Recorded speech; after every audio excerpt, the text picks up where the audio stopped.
Retribution. Retribution.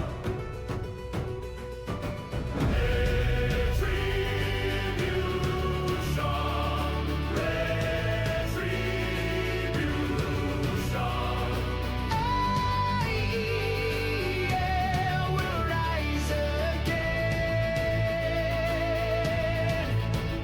from the ashes, forged in flame, glory carved into our name.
Hello, hello. I'm Marlo, welcomed with Jen, and we're here to watch a great game bringing you by AEL. Two great teams as well in action. Going to be SkylineGG versus To Be Determined or TBD. Very excited to see these two teams play out. They've both got two great players on their side. What are you looking into this game, Jenna? It's an interesting narrative that have been created by both of these teams, right? So we've got a team that's sitting in the second seed for playoffs, and we've got a team that just was able to clinch that seventh wild card seed, which, I mean, their last game that they played was absolutely insane. It was also a barn burner match against Baller TBD, but now they face a much harder competition. They are looking to be the underdogs in this situation. So I think it's going to be a good one, especially for a BO3. Obviously, this was how the groups ended up being. Obviously, Team Sesh being first in their group, only losing one game. But if you look at the other side, there was a team that didn't even lose a single one. Temper, 10-1. Obviously, the teams we're looking at today, you're right, TBD, they were so close. It was to be determined after their game who would get that wildcard spot, and it was them in the end. But they're up against a very hard challenge from their own group. They've played before. Skyline GG, I'm pretty sure, took that win. So if we see history repeat itself, you'd expect Skyline GG to take it again.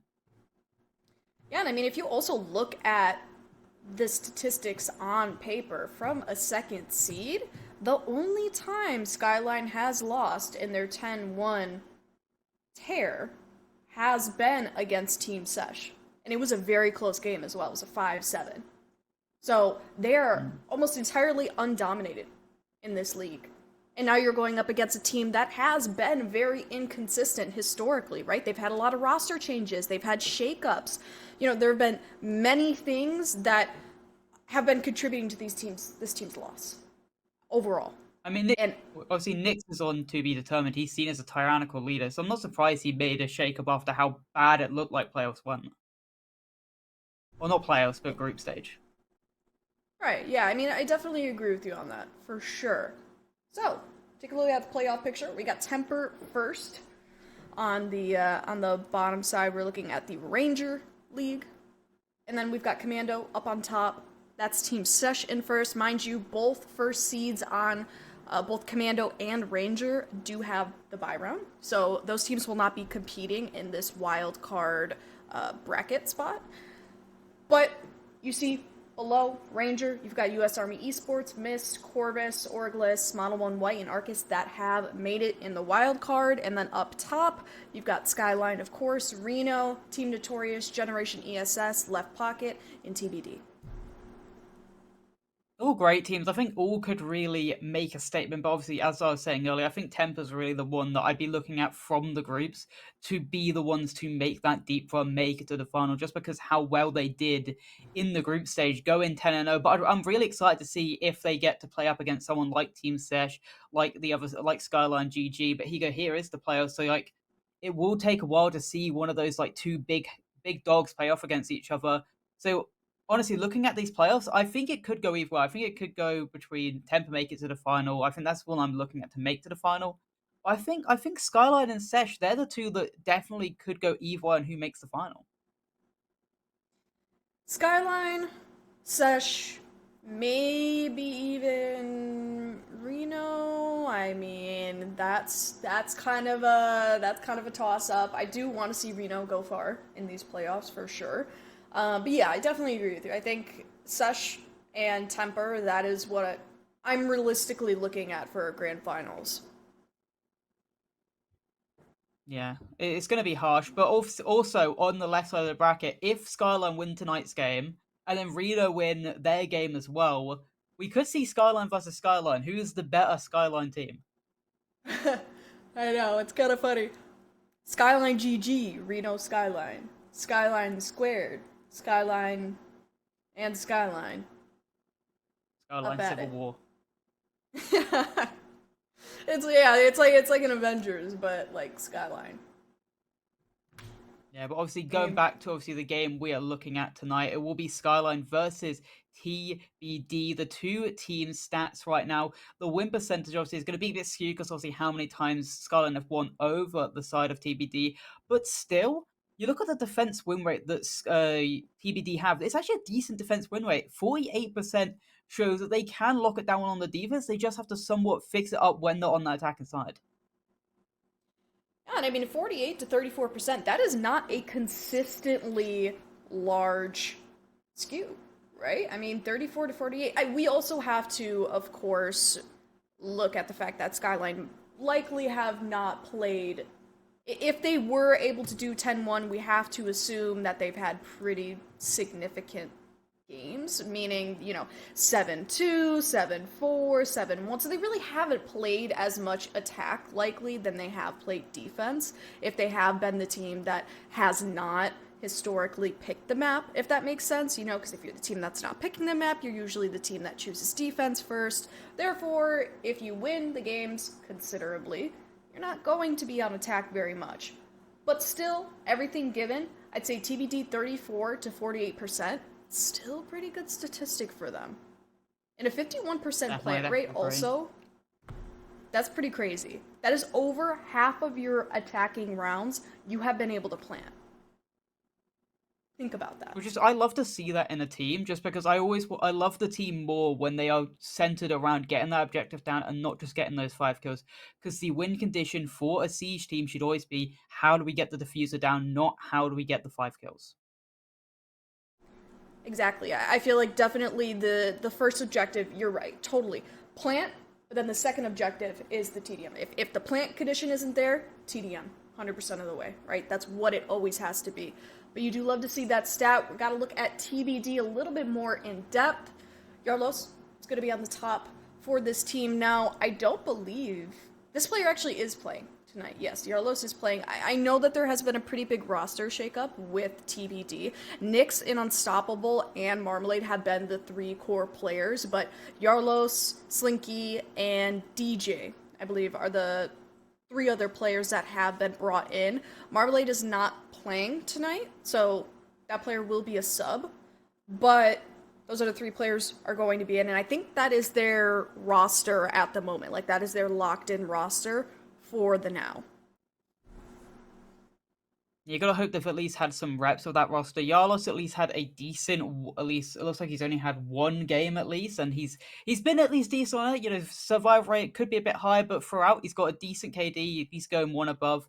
I'm pretty sure that's the only game he probably played was going to be that Ballers game. So he at least helped his team to make it into this moment. And also, having your last game be a win is massive for momentum, because then it shows you could at least bring that winning momentum into the playoffs. Obviously, Skyline will also have that winning momentum.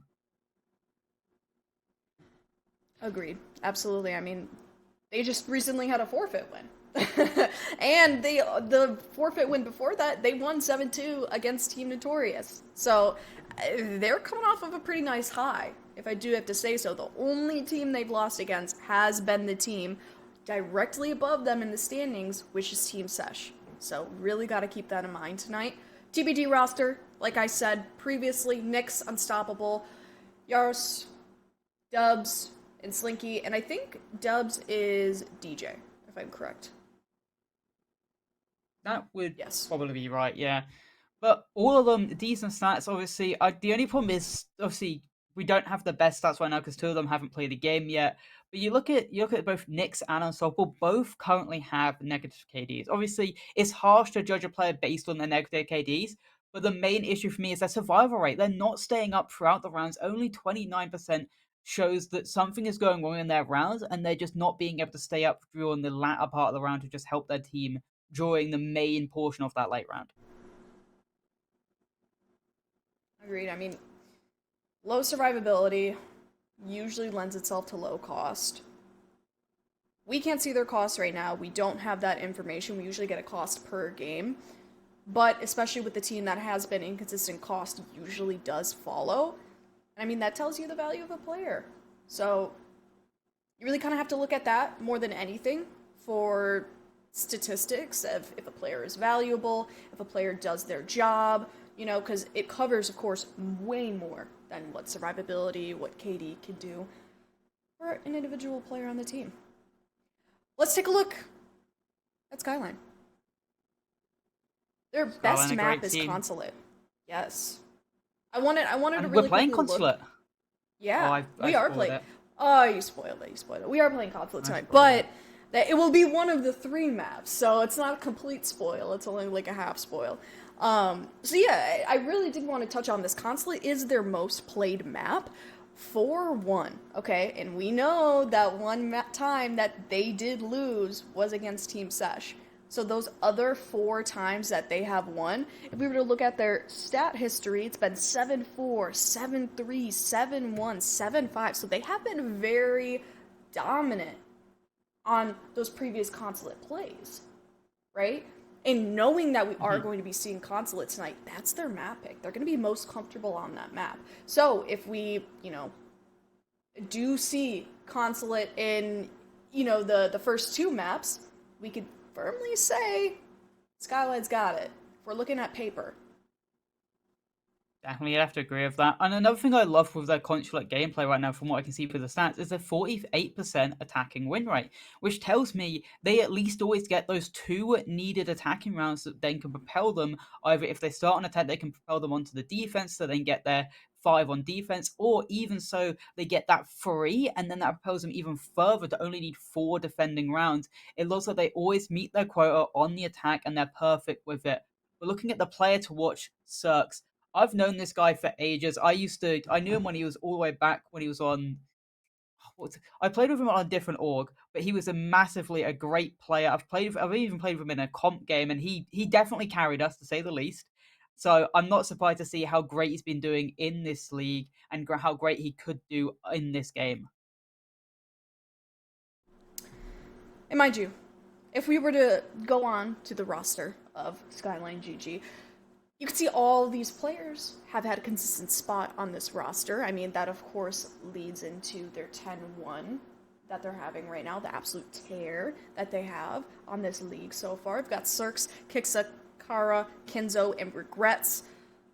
Such great players so far. But yes, knowing that this team has been playing with each other consistently, that's going to tell you, okay, this roster not only has chemistry with each other, but they like each other, which is not always a consistent factor when walking into T4, T3, right? We see rosters, for example, like TBD, that get shakeups consistently, and they have those really inconsistent, mismanaged, most often, lack of chemistry sort of rosters that don't really work well together. And so you have to go through those cycles over and over and over again. But that tells you if this roster has stayed with each other, it can go the distance. Not even just in this league, but if we're looking even further out into the distance, perhaps T2, perhaps even further than that. So I'm excited to see what this team has for us in store. Definitely. And obviously, here the map bans. I've already spoiled one, but the first 4 map bans are going to be Bank, Border, Skyscraper, and Clubhouse.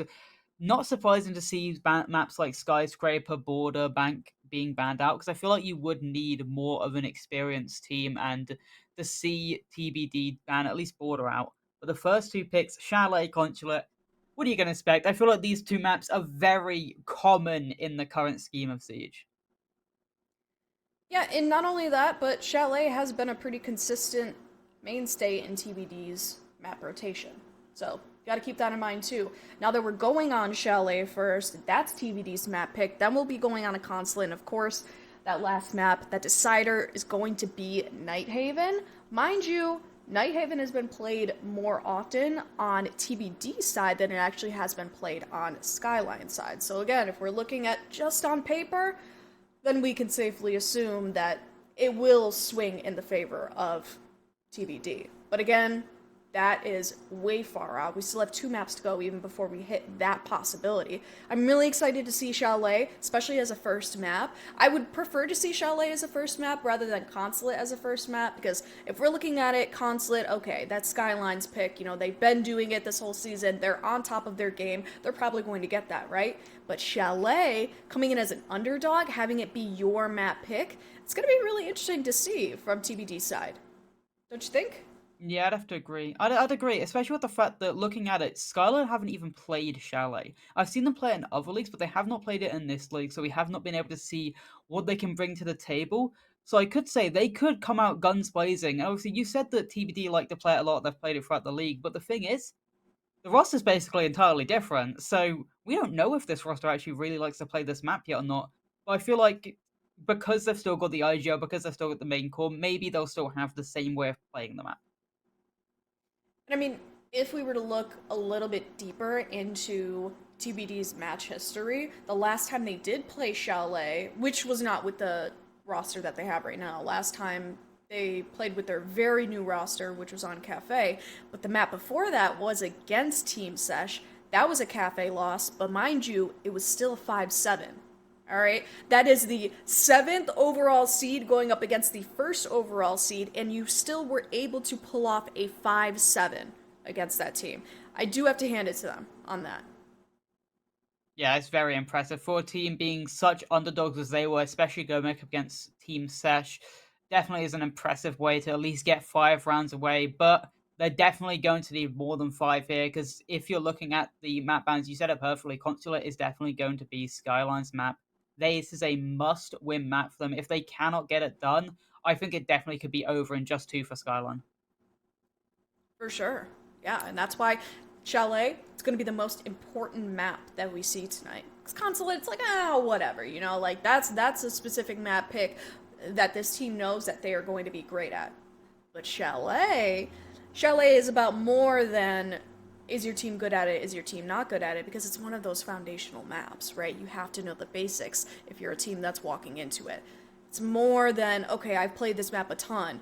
You're going up against teams that everyone has played this map a ton, you know? Like, this is the map that you learn Comp Siege on. This is one of the maps that it is one of the most, like, linear maps in terms of, okay, what are the steps in the round that I have to take to get to the objective? What things do I have to do? What utility do I have to clear in order to win this out, right? So it kind of comes down to, okay, what are we looking at for individual players? How well is this team, how cohesive is this team going to be playing together?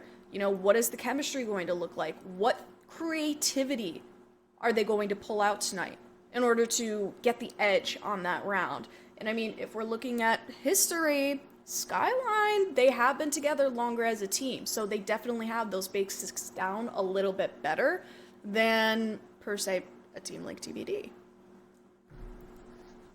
Yeah, obviously previously known as Aeronite, they were very close to making a final inside of Mukbang, but here they're trying to right a wrong and make the final of AEL. Can they do it? Their first obstacle will be TBD, and their first map to do it on will be Chalet. We are live, we're in the game, and the map bans have started. First 2 bans underway, could be anyone. I'm expecting like an Azami and maybe like a Thermite or Ace. No, I got Bro and Twitch, fully different. Totally like. See, and here's the funny thing is I don't like to assume player bans. I know. It's a weird thing for me, but I like to be, as with Bianca with maps, I like to have that little surprise factor. I like to be surprised by it. Kaid and Brava.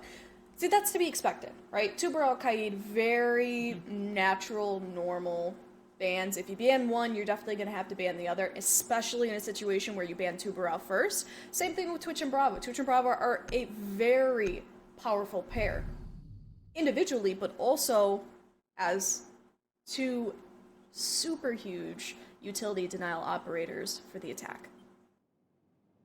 Attackers need to locate and defuse as many bombs as they so. can.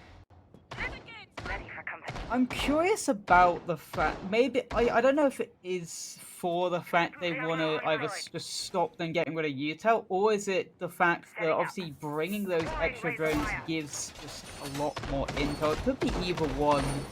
But looking at the lineup, instantly we see, oh, it's available, let's use it. The Clash, instantly on the board from SkylineGG. We know how strong the Clash can be. I'm pretty sure everyone, if you've played the game in the recent couple months, knows how strong this Clash can be, so no surprise here. But the first site is going to be this top floor bomb site. Looking at the overall setup, it's kind of a default setup, also to aggress onto this library side, and first of all, also looking to aggress for this spawn peak. Obviously, no ACOG to allow him to get it, but instead it'll be a different spawn peak with the actual only ACOG, or one of the only ACOGs left on the defense. Kinzo already setting the tempo, taking down Yarlos, and now we're looking at the momentum already in Skyline's favor. Did you see that nasty spawn peek? Tell me you did. I'm Tell gonna me you guess he did. just shot through the window. I thought he spawn peeked through bathroom, but did he just do the double window? I think he might have done the double window. I mean, it might have been through bathroom. If he did, that's It might have been nasty. through bathroom. But Either way, it's nasty. either way, it's nasty. Either way, I gotta say it's nasty. Setting the tempo, setting the pace is absolutely huge on a map like Chalet, especially when it's very easy for the attack to pick up the pace, especially when they first get inside that map. That momentum comes easy to a team like TBD. We've seen it on Cafe from them. They know how to play with space very well.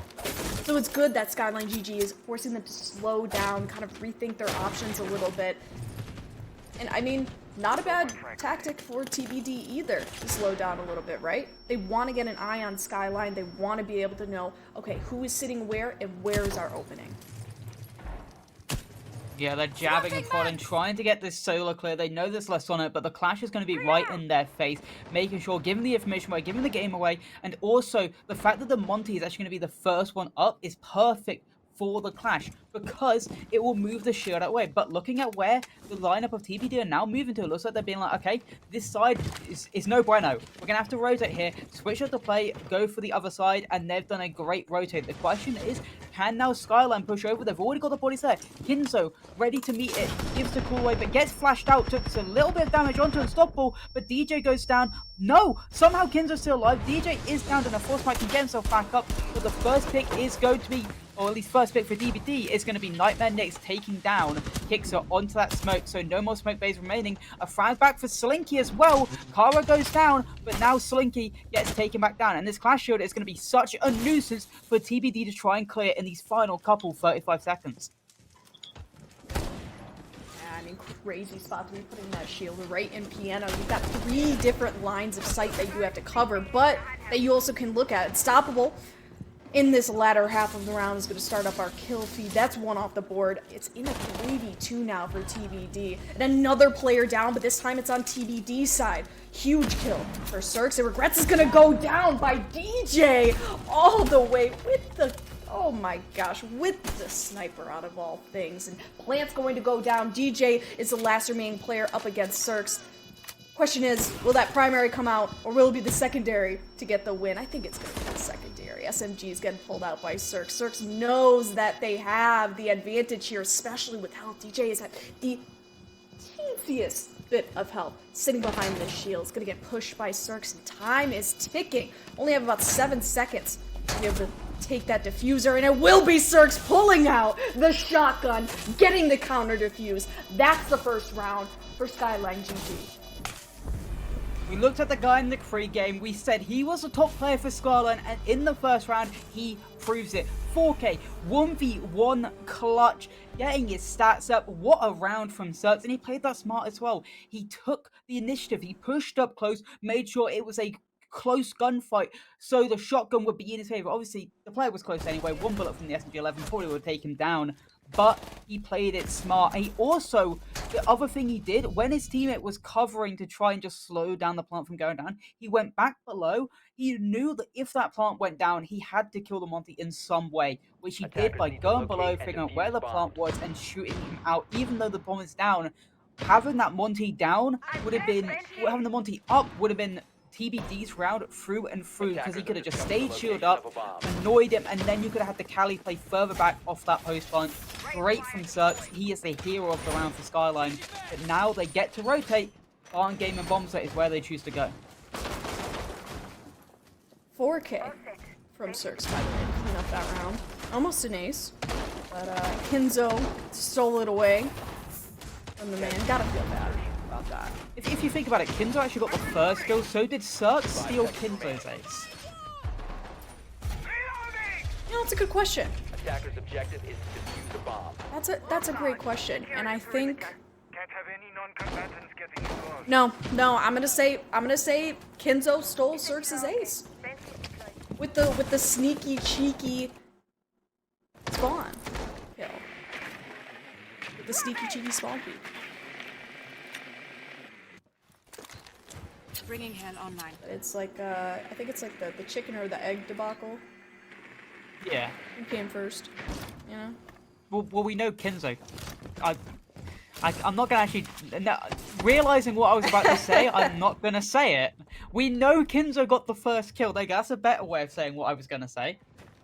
We're looking at this round right now. Slinky is trying to get the lurk in below, trying to figure out where these players are, trying to get one of those free picks. They've already got a lot of control by just opening up these windows, putting some just pressure on the library player, which will be Kinzo, who's going to be able to just stay in this dark spot, stimming himself when the firebolts come raining down on top of him. But the other work by his other teammates are going to be clinical because of the fact that they're trying to make pressure in and around the dock to make his spot just feel less comfortable, to make him have to drop down.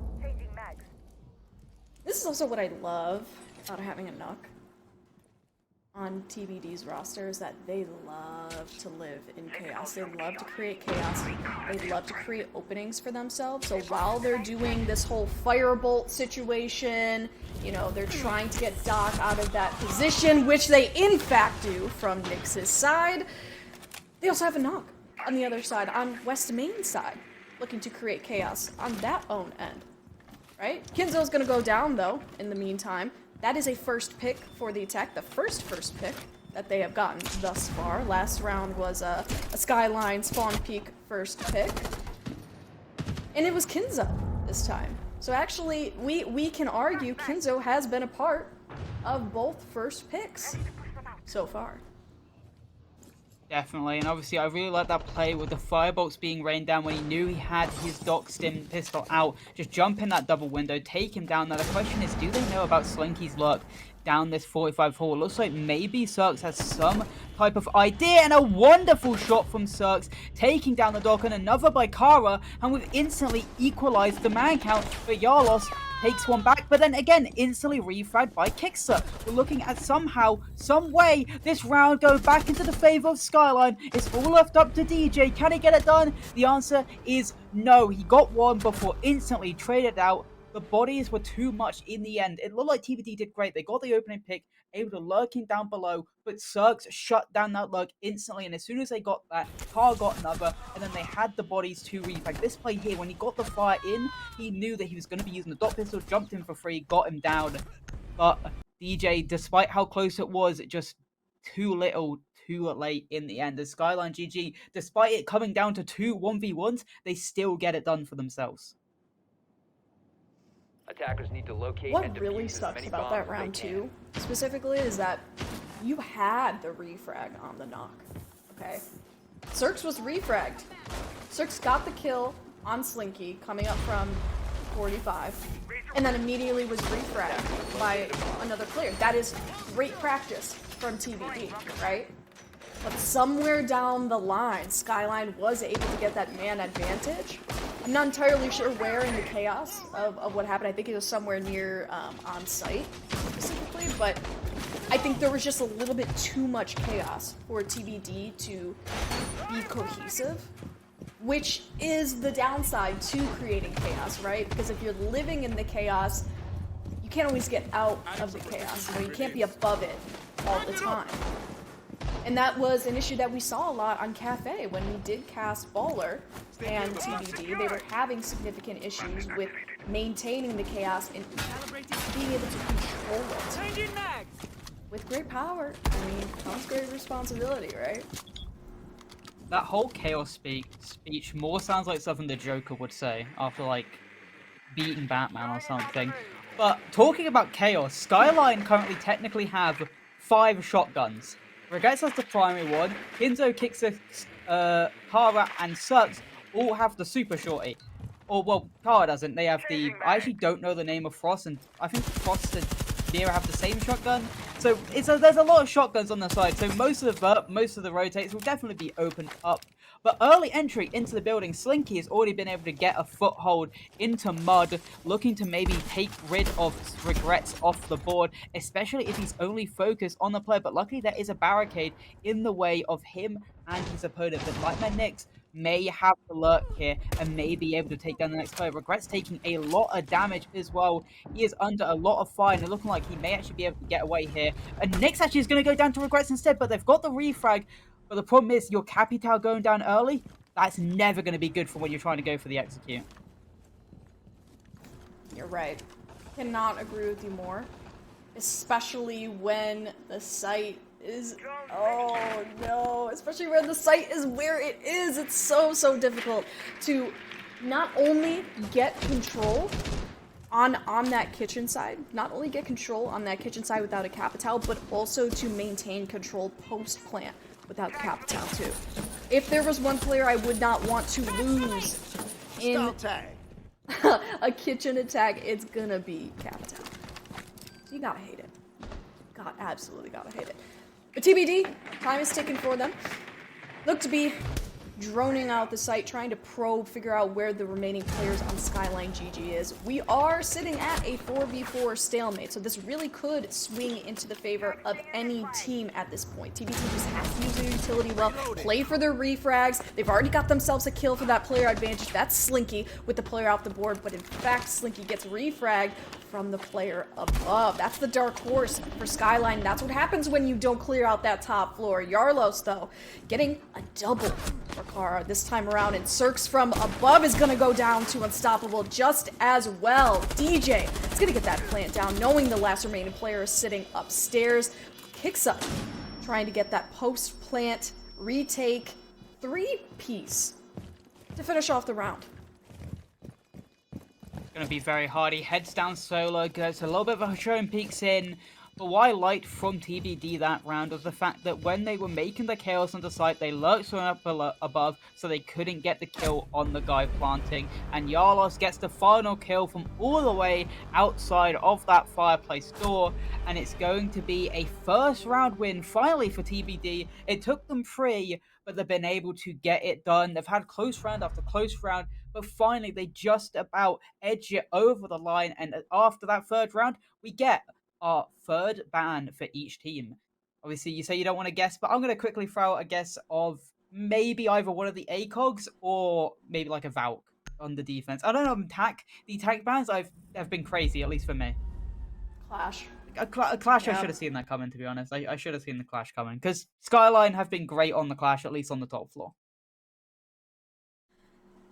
Yeah, Clash has been a very important operator to Skyline's defense thus far. Cannot beat that secondary. When it is in the hands of who's playing Clash? Attackers need to locate and defuse bombs. It was playing Clash? I think it was Kara. Or Kara. Was that the Kara? It was Kara. They've all got K names. How can you tell the difference? K names. I was about to be like, especially when it's in the hands of the Clash player that they've had, they've been making waves, but I'm looking at all these names, I'm like, Kara, Kiksa, Kinzo, Another funny thing about all of them, when the cams come up, it does make me laugh, because at least 3 of their cams are just forehead. Yeah. It is literally just forehead cam. Yeah. It's unfortunate for them, because I feel like you don't want to just be showing your forehead off to a camera, but it is very funny, honestly. Oh, is he actually going for... I thought he was going to go spawn people with a shotgun. That would have been funny as well. That would have been really funny as well. IQ's up on the board to get us a little bit more utility clearing action going on for TBD. We've also got breach charges as second utility up on the board for IQ. Isn't too bad. Especially if we want to get some soft breaching done from the side of this attack.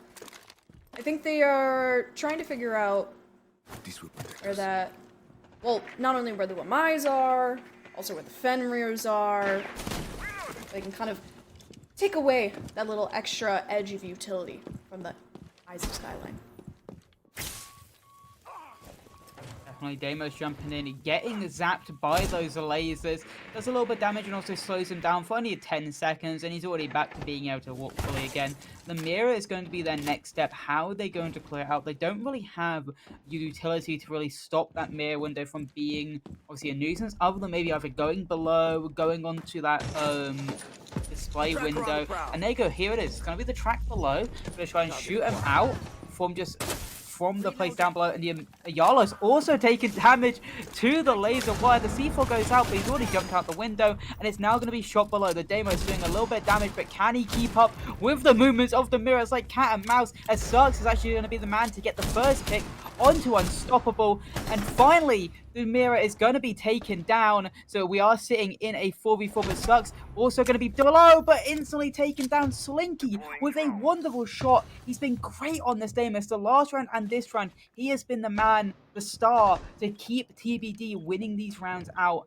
And now, can Skyline get themselves back into even favors when they're sitting on this 3v4? Especially when you have the player advantage, especially when you have the Deimos in pocket, and you've got the Capital Firebolt in pocket for TBD. This is looking like a done and dusted round for them. They're inching ever so close to the site. DJ is going to widen that player advantage gap for TBD.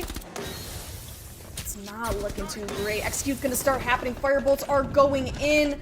Smokes are also going in. Kinzo's going to pick up one. In the meantime, that's Yarlo's going off the board. And all at once, it's a 2v1. Slinky and Nightmare are the last two remaining players. The Capital and the Deimos. Which is great that Deimos is up on the board because you know exactly where Kinzo is going to be sitting that whole time. And it's Nightmare to pick up the final kill.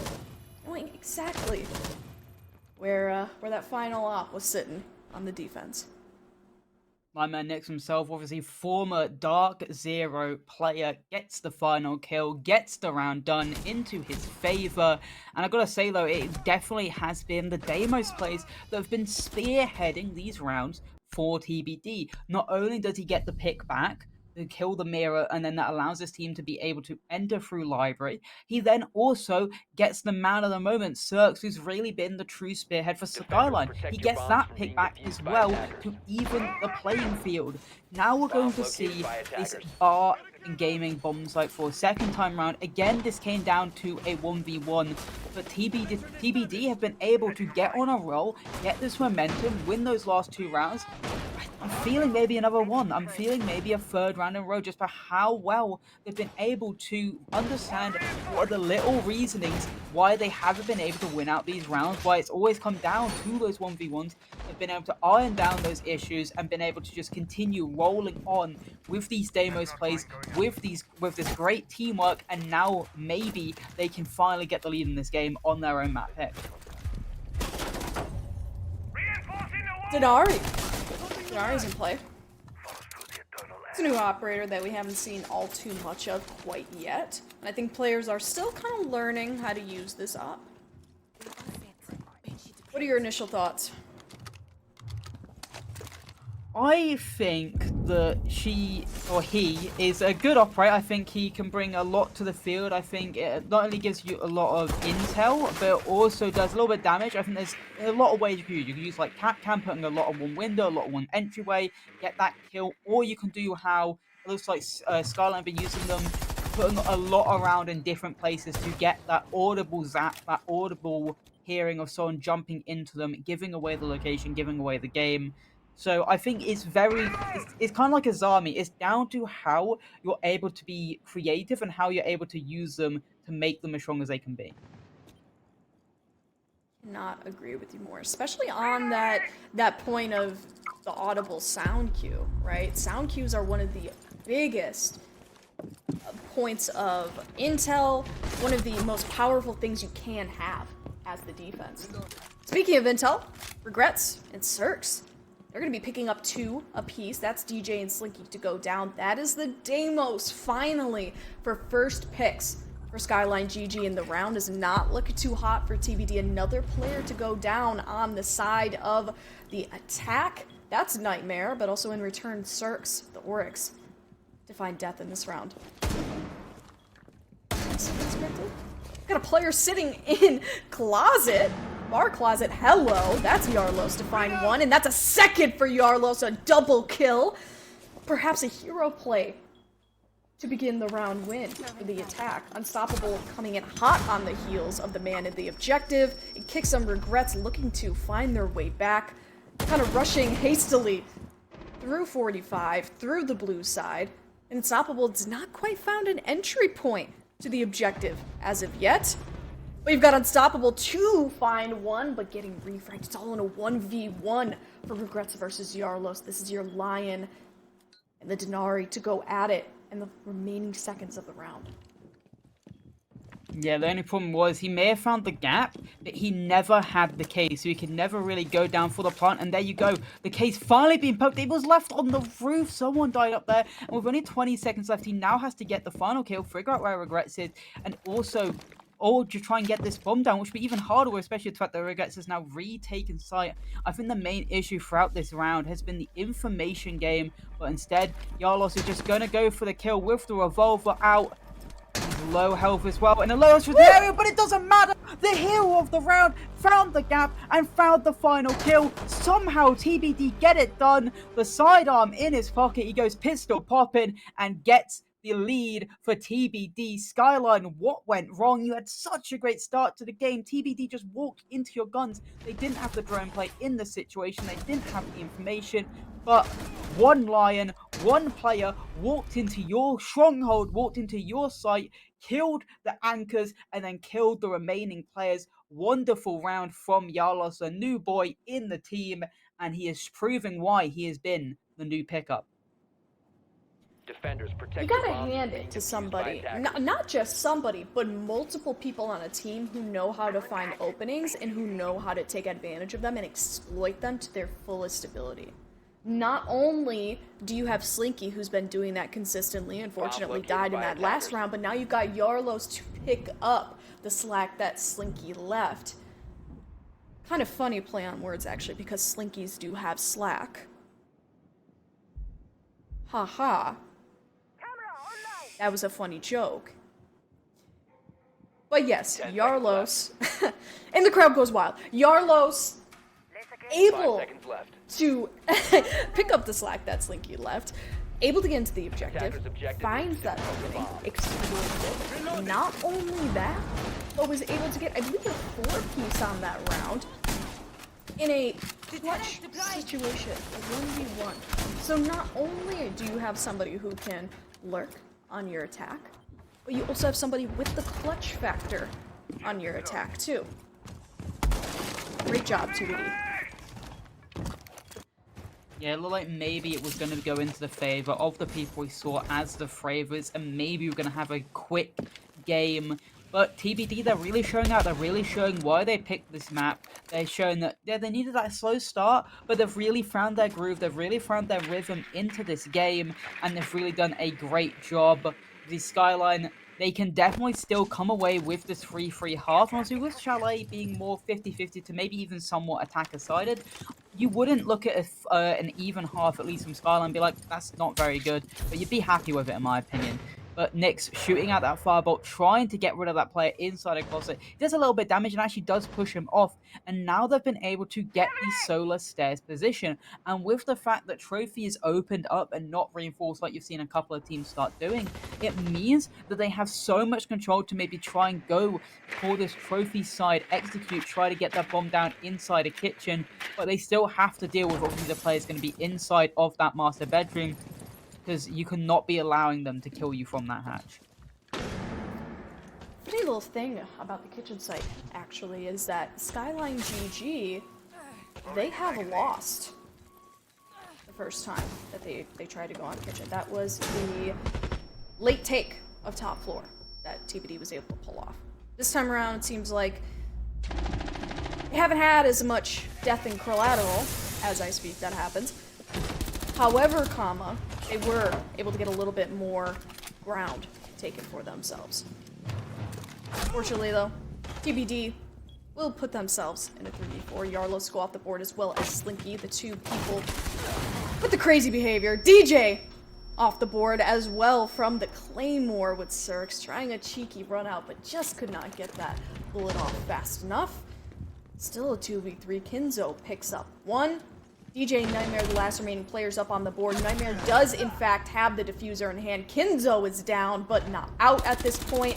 Speaking of out at this point, Kara is the last remaining player, and Solar is going to have to pull something very creative to win this one off. Isolate the players of TBD. Has been able to do that so far with one player. DJ's the last remaining player up on the board, looking to play for the kill, and it will be a kill played for DJ to get that final kill to put the attack in a 4-2 split, essentially unheard of by the role swap.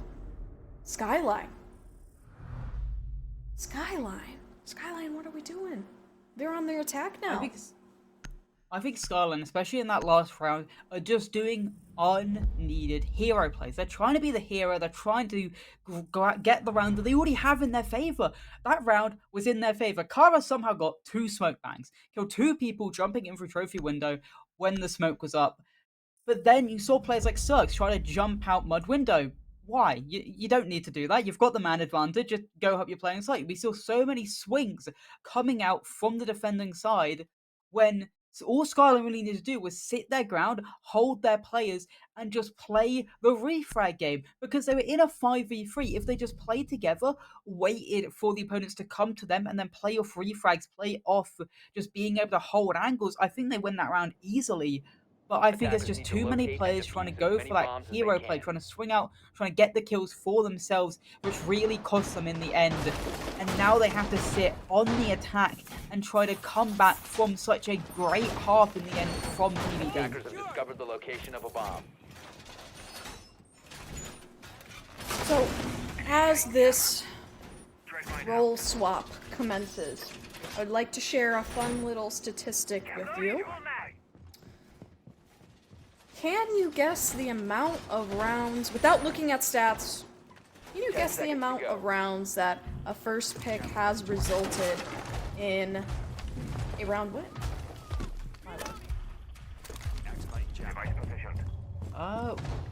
Is it all of them? Or is it 50-50? It's only one. Only one? It was at the first round. That was the first round.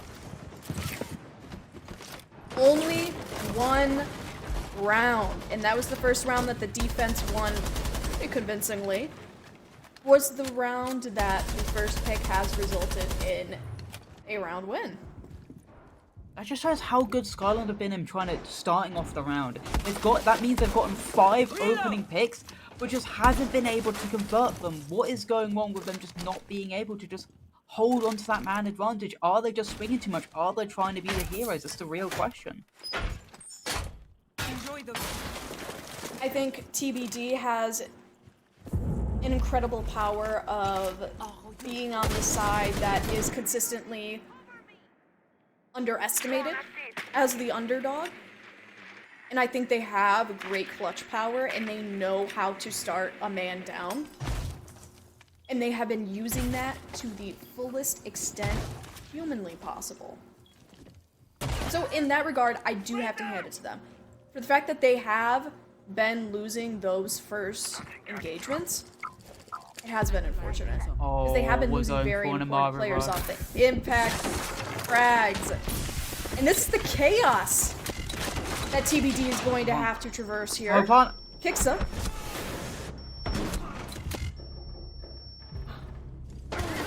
Just stop! What have I just seen? A wonderful rush attempt, a wonderful rush idea, but just at the very last second, or 2 seconds away from being planted, they stop it, they get it done. But the thing is, Cirx is still deep inside.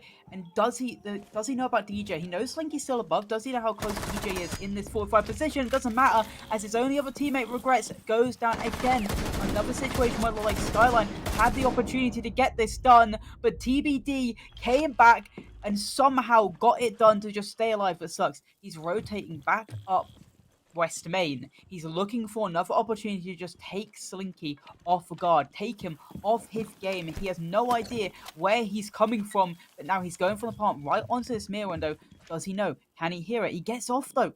I think he had the opportunity. I don't think Slinky had any idea where he was going for that plant. No, he thinks he's planting in kitchen. He's actually still planting in dining. But again, the HB situation, the drop comes down, tries to go for the wall bang, but it sucks to get it done. A wonderful 1v1 clutch. How many is that? I swear that's 5 separate 1v1s that's happened. There's 5 times now in this game alone where it's come down to one player being last alive on one of these teams. But just like on the defense, he does it again on the attack. He started off their defense with a 1v1 clutch. He now starts off their attack with a 1v1 clutch. Sucks is stone cold in these situations right now. What an incredible player. Then you throw him on the Monty. Protect your bombs from being Now he's defused by going on the attackers. Monty. The man No, is he said, going "I'm not 10 and Monty." 5. Okay.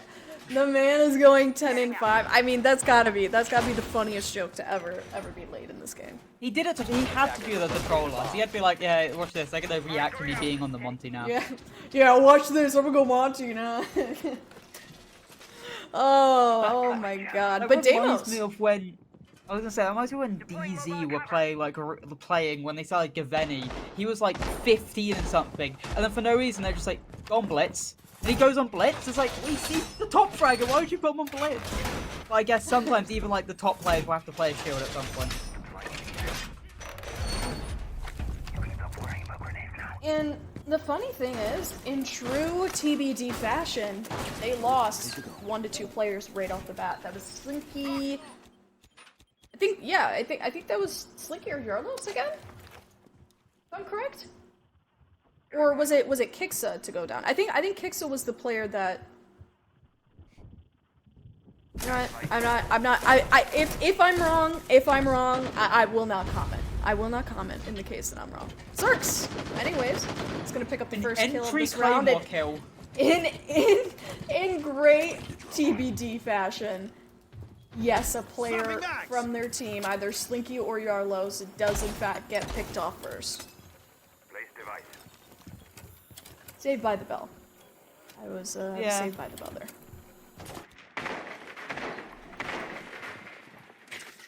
Round 8. Also, I'm going to comment this on the fact that I've never seen someone bandit trick garage wall when they're defending R in gaming. That is fair enough. I mean, it works because you can't let them get below and try to take rid of that stock wall. Really, you've never seen that before? Not on bar That's a gaming. bit of an older one. Normally, it's just a basement. I feel like that's an older one. I mean, yeah, especially if you're sitting in that little closet, little bar closet. It works for you. Also got the mute down. Really unfortunate. It was like the player that would have been your anchor or sitting close around the site. That's another player. That's also a nitro off the board, if I am correct. Speaking of nitros, unstoppable. Defined regrets. We actually have not had a single bullet kill thus far in this round, and there is only 1 minute remaining in this round, which I find absolutely hilarious. Nightmare pick up. Nightmare Nyx pick up.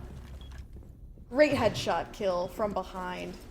Just great siege timing all around. DJ to find another. That's Kinzo and Cirx, the last 2 remaining players up on the board from the side of Skyline. Kinzo to find DJ from behind, looking to be the dark horse of the Skyline team. He's gonna find another one on those platform stairs.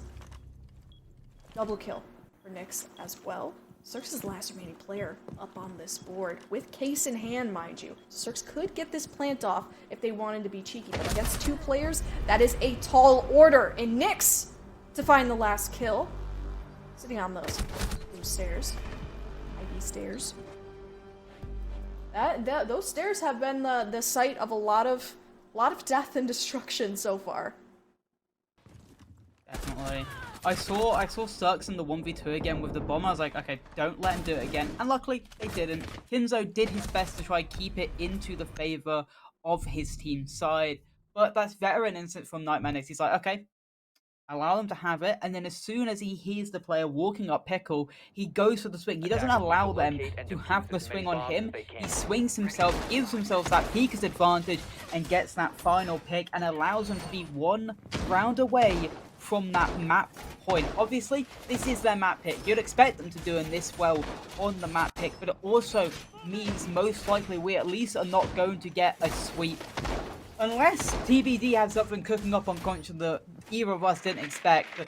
Because right now they look very, very good over Skyline. Because it does feel like a lot of these rounds that have been won from Skyline have come from hero plays, from people like Cirques that have been able to just get it done in those clutch situations. Whereas TBD, they've been able to win rounds out from just being well knitted in this team play on either getting those refrags or always come back from behind. You said it perfectly, how they keep losing that first pick, but somehow they still keep winning the round. It is also an interesting case study to see the behavior of both of these teams, right? To know that TBD is firmly planted in the driver's seat, whereas Skyline, they're trying to claw their way up through these rounds.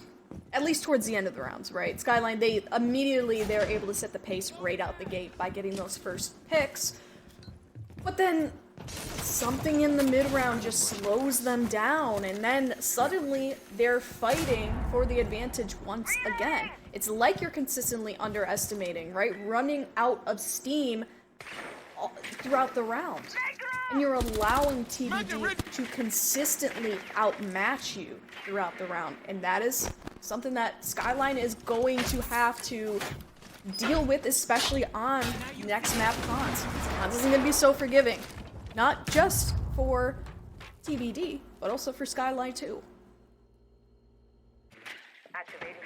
Definitely, and obviously Cirques, he is going to go on the Deimos this time. We saw him pick it and get off it last time round out, but he's going to stay on it this time. The question is, Castle is running down his stairs. Does he know about it? Cirques, he's going to take the swing, but he's been able to get away. He's been able to get into games, and it doesn't feel like the attackers have any idea, any question marks on where he is. Cirques is being safe. He's going to get the track out, and with the player being right next to him inside a stock, he's going to get the swing, but somehow he gets away. How do you let it happen, Cirques? That's poor from him, just allowing the castle just slowly slip through his fingers, get away before he get back. Never mind, I'm completely wrong. Regrets is that and he's shooting the body.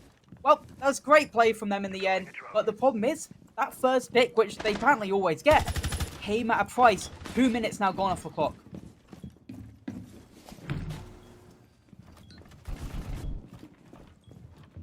Flash still firmly planted on that piano side. Holding. Less than a minute left for Skyline to make their moves in this round. You've also got Banditrix still firmly planted on Office side. Not anymore, though. Cirques is going to be playing from below, getting a beautiful headshot.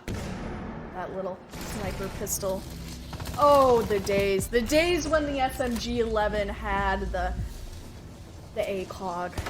Don't ever remind me. That was horrible. But I do love what Cirques did. He gets told by his teammate, hey, they just banned a trick left side. They're probably going to go for right side. So he just pre-fires it, goes for the shots. But Nigel's still in hand, but it's going to be too late. At least gets the... No, he doesn't even get the kill. Shot out of midair. A wonderful shot. Unstoppable at least gets one back. But does really expect the player to still be on the bomb. There's still 2 players left alive as well from the attack, just holding back, holding deep.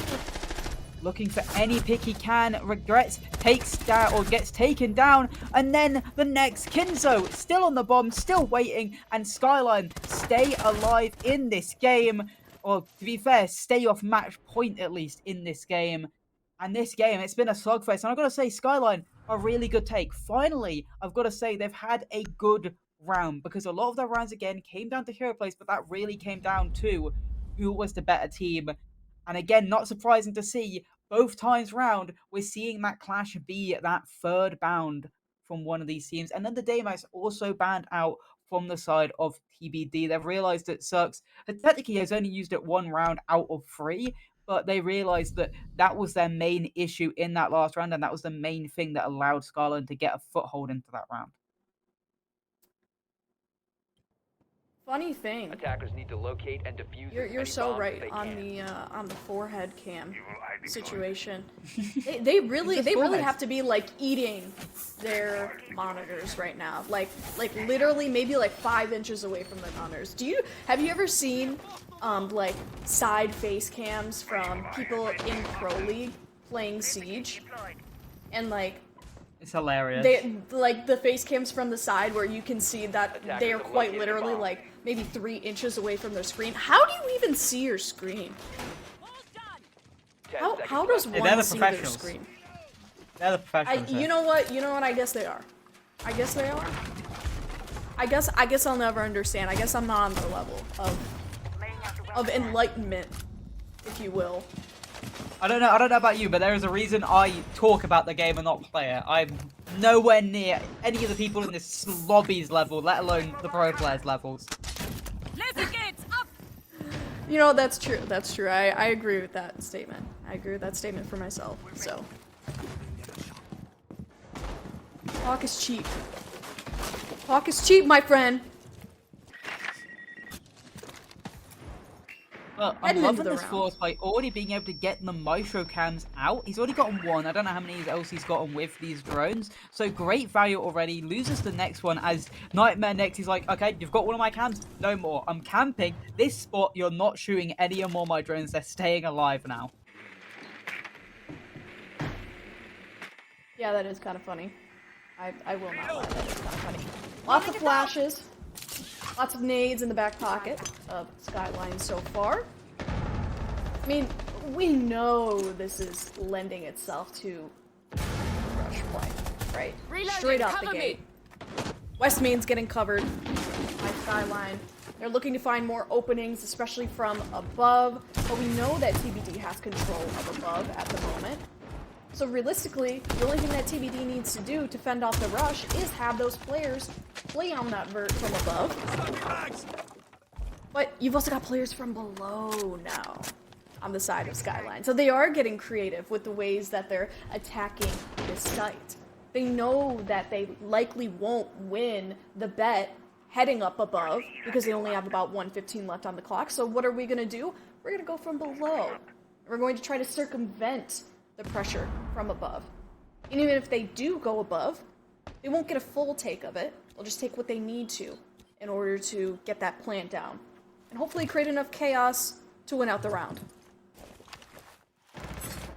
Yeah, Regrets was actually playing double vert, and he will actually get the first pick onto the guy 45, not paying attention to his back, and gets taken out. And they know exactly where Nyx is because of the cam, and now they've gotten a double in this round. But again, like you said, the vert is established by TBD. The frag back, but Kixer then instantly answers back. They still keep this 2-man advantage in this game. Make it a 3-man as Kari gets the neck. We're looking at maybe an even game here, unless Unstoppable has something to say about it. A 1v4 clutch would be insane coming out from him, and especially with the fact that the Fuser will slowly get sorted down. But never mind, Kara just says, nope, we don't even need to plant. Takes down the final player, and it's 5 apiece on the board. Skyline, get it done. Do have to hand it to Skyline. It was getting a little bit dicey towards the end of the round. Time was ticking, and certainly time was not on their side. Even though they did have the player advantage, it still can be difficult when you are quite literally looking down the barrel of Defenders God protect your raining bombs above from being you. used by attackers. There's players coming up Attackers have above, discovered the location of a bomb. raining fire down on you as you walk into the objective. I mean, that is such a difficult thing to navigate. And Skyline, I mean, they did it. Yeah, and now we're going to see the one bomb site that TBD have actually been able to win, because other than this, they haven't actually won a defending round. They've only been able to win this Bar Gaming bomb site and a little bit of tech coming out from the Denari, a little bit of laser gates coming out. It basically looks like an Aruni at this point, but wonderful little placements coming out. I'm not like, I saw my friend playing the Denari in ranked. I was like, okay, I'm going to try and test some stuff out on Chalet, and that's basically the same one that I came up with. but it was a little bit more scuffed from my side. Nyx has it better down than me. But I do like the fact that they know what works, but looking at it, you said about a rush play last time, looking at the blitz, I'm maybe expecting a rush play here, or maybe at least a somewhat like fast play in the middle, at least a fast execute. But they are still going for the clears, they are still trying to figure it out, they've seen what worked, they saw the floors work last round, so they bring it around again. So I'm really liking Skyline finding out what works for their attacks and keeping up with it. I mean, if it ain't broke, don't fix it. And Skyline surely knows that they have power in momentum. And how do you gain momentum? Very fast-paced entries, and you keep building on that, and you keep moving until you are quite literally an unstoppable force of nature. You find your way into that objective and you win. Purely based off of, yeah, I was kind of playing words, purely based off of player count. That's a beautiful TDM. That's the game of Rainbow Six Siege, and the chaos shall ensue from the side of Skyline. They're looking to cap that library side for themselves, but you still have the player of Unstoppable that you have to go through. You also have a player sitting on Mez side. That's gonna be your Malusi. Holding They're from throwing afar. everything at him. I know. And still has not killed. Unstoppable. Everything in the kitchen sink, and then another firebolt going out, but it gets caught by the Lamidis, and it's looking like this player can just sit and hold his position inside the dark spot, and with the amount of util that's been thrown at him, it's really looking bad for SkylineGG. They may just have to go for this TDM style meta and just go for these frags. As a jump in from Kixer, he says, alright, here I go, gets one, gets two actually for his side, make it a third, as Kixer has said, alright, we've completely messed up this util play. I'm just gonna shoot them, and it works. C4 gonna be coming out from the bandit. Will it land? Also, no one's actually in his favor. The player from DJ trying to get his way back into the game. Somehow though, Slinky gets a disgusting shot back on it, and now we're looking at a 2v2 somehow into this situation. DJ going for the flank around. Inzoka should probably get his plant down. He just needs to be worried about the player that's going to be coming above him very shortly. Kinzo seeing DJ coming from afar. That's a beautiful sound cue for you if I've ever heard one. Slinky is still sitting above, knowing that Kinzo is taking that opportunity to plant, but you still have the blitz that you have to go through.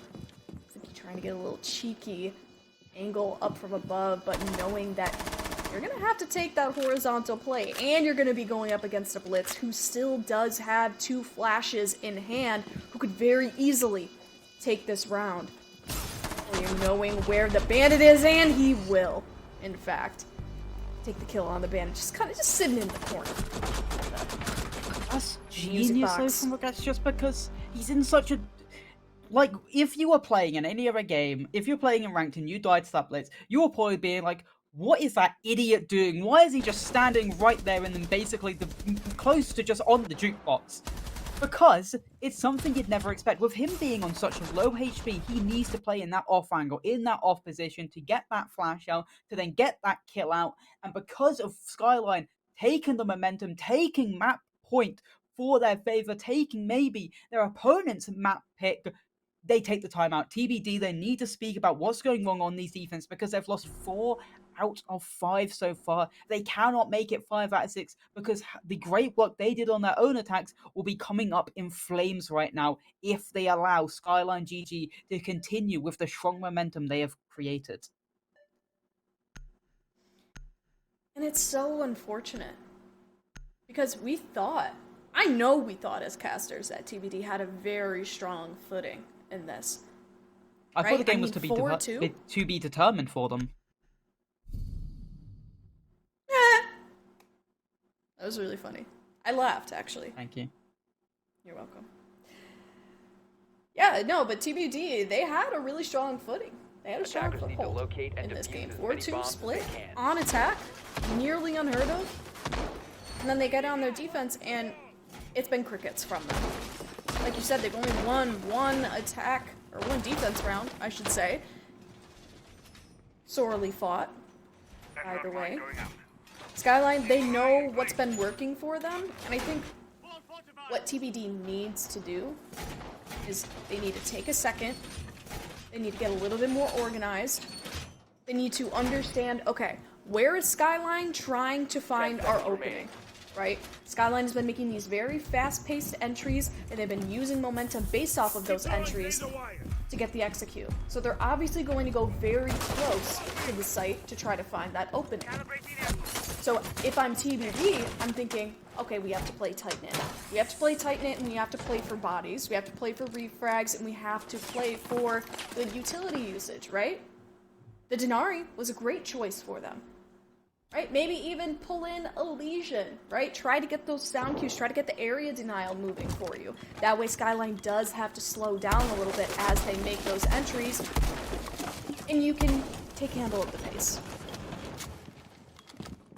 Right now, throughout this game, though, especially on their attacks, Skyline are the true team that are looking unstoppable and really making TBD's defenses a nightmare in their own world. But the drone work comes out, Cirque's finding these players, figuring out where these top 4 players are. It's a lot less than we've seen on previous rounds. It's actually really only one. Obviously, Nyx will at least be on the solar stairs, but he is so far away from this bandit. The bandit trick will actually go down as well. Nothing to really stop him. Surprising that no one has gone below to try and take him down.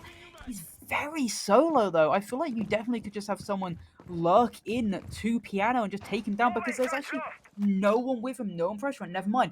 I got that wrong now, because Nyx has fully pushed up. He felt the pressure. He felt like his bandit was going to be alone on his lonesome. So he's given him that little bit of external help, being able to push inside of Closet. A minute 30 gone, though. No real advantage has been figured out, other than the fact they now know that Lesion is likely to lurk up those garage stairs. It'll be interesting to see how this round will play out, because TBD, their inability to get the first pick on the round has generally been their undoing, right? With Skyline able to get this momentum forward for themselves, and now they seem to have slowed down, right? So it's going to have to either be the 20-second meta, where you have that fast-paced explosive execute, or there's going to have to be something quick happening here in the next few seconds, and that will in fact be Slinky to finally, I mean, this isn't the first time, but one of the first times to open up the first picks for a TBD. Certainly for Slinky, I'll say it's the first time. Slinky, though, going right back down in retaliation for TBD. And they know about the flank blue, but it looks like they have actually taken their eyes off it, so this could be a perfect timing for Yalos. But Nightmare Nyx goes down, maybe taking a little bit too long. C4 goes out, doesn't land from the mirror, as Yalos going up through Piano gets the pick onto the flanker, but Unstoppable has too much pressure, too much heat, and is taken down. But the hatch play is perfect from the flanker as he gets another and DJ actually finishes it off, gets the third, as we're looking at overtime. The timeout reigns out supreme, and we're still going. We're going all the way on map number 1 already. The problem is, despite obviously in the pregame, TBT got to pick what side they're on overtime, and they picked defense. They thought that was going to be their Hail Mary. They thought they were going to be the better defense side than they were attacking. But in the long run, that has not been the case. They've been quite poor on a defense so far. So they've actually, despite getting to pick the overtime side, they've actually got the worst pick in the end. But also, what I find interesting is that the second that Skyline slows down, you're just essentially handing the pace over to TBD. And when TBD firmly has that pace in their hands, they know how to use it well, right? Skyline, yes, they have been able to refrag, and they have been able to get the numbers evened out. But when it comes to that execute, if Skyline does not feel comfortable, they don't feel confident with the player advantage that they have gained throughout the round, via the heavy momentum that they've ascertained that they've gained, via, you know, these fast-paced explosive entries, they kind of fall flat a little bit on that execute. So it's up to TBD to kind of exploit that on their own end, force Skyline to slow down even more than they have been on that previous round, and continue that flow, right? Try to pick up those first few impact frags. Try to get the immediate player advantage, because that is exactly what you need to stop Skyline. Definitely, obviously, early round is going to be trying getting these cast barricades down using Habana. Interesting site selection. Obviously, we've seen them been able to win the bar gaming, we've seen them be able to win the kitchen dining, but we haven't seen them be able to win top four. But maybe they think second time round we'll win it like we did the other two sites. Maybe that's their favor. Obviously, it's an unexpected site as well. I feel like if the SkylineGG, this is one of the one sites you don't expect them to go them to. You'd expect them to maybe go for one of those middle floor sites because of the success they've had. So maybe it's also just you throw them off guard, or maybe in the timeout, this is what they discussed about. They're like, we'll win this next round and go to this bomb site and try this hold. Kix takes a lot of damage actually while trying to get the rest of these castle barricades down. And again, you're right, the pace does seem to be just slowing down a little bit for Skyline, which means TBDs can slowly control the tempo. Exactly what we want to see from them. I think at this point, the biggest determination of who will win the round is in the first pick. Which is kind of funny because so far it's been so up in the air post first pick. But Kixa's going to be the first player to get Unstoppable off the board. That's your smoke. That's probably the player that you want to lose the least out of everyone. Player with great area denial who would have been savored in the last few moments of the round. Definitely, but that was such a great play, able to get the Twitch drones in, C4 down onto the player Solar, and a flank coming out from Slinky could be the loss factor, but instead it's actually just Yalos. Yalos says, I'm going to kill everyone, and somehow the favor that looked great for SkylineGG, they had the opening pick, they got the mirror open, they killed the smoke, somehow Yalos just kills them all. Because again, people sometimes forget the best well-played execute, the best well-played tactic can all be lost by just someone shooting you, because in the end, this is an FPS game, and all your tactics, all your plans can just go up in flames, and they did just then. Yalos, what a round, and then the final for the Nightmare. Nyx gets it done as TBD get their first map point on their own map, and now they get to go back on the side where they looked so good on. They get to go back onto that attack. They've really been able to snatch the momentum back from SkylineGG and get maybe it back into their favor to win out this game. Question is, what will the site be? Where will SkylineGG decide to go to hold their final time on defense on this map? And they'll take the time out. I'm not going to say it's a bad idea. You saved it up until this moment. You've taken it now. You've taken it onto your opponent's map pick. The question is what they... Okay, Cirx is... I thought Cirx had just left. I thought maybe they're taking the time out for Cirx to go to the toilet or something. But no, they're talking as a team. They're talking on how to get it done. I think they may have a coach, so their coach can also step in if they do.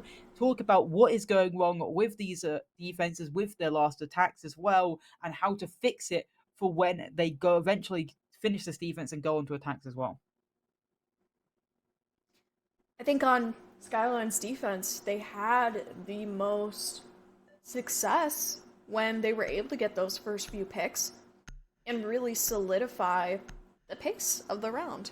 Which we have been talking about pace a lot, but it really is paramount for these teams to win based off of pace, based off of mental, created by great momentum, right? So if you are Skyline and you are a team that lives in great pace, that lives by moving fast, Attackers need to locate. then yeah, and you're going to defuse want to get as the many early bombs as picks they if you're can. on defense. Especially if we're going to bar and games. I mean, that is such a fragile defense that really can be picked apart by any sort of opening. Bomb located by attackers. Right, so if you get that immediate first pick, you are looking at a very competent, well-played, leveled round if you're Skyline. Definitely, and obviously going on to this round, I would also say they definitely, because I feel like we've seen it a lot, they've been able to get the open pick in a lot of lines, but I feel like they need that multi-frag to start it off. I think they need more than that first pick. But they do decide their final bomb site, their final defense will be on the bar gaming site. No matter what, this is their final time to at least go on the defense. Regrets going for this spawn peak.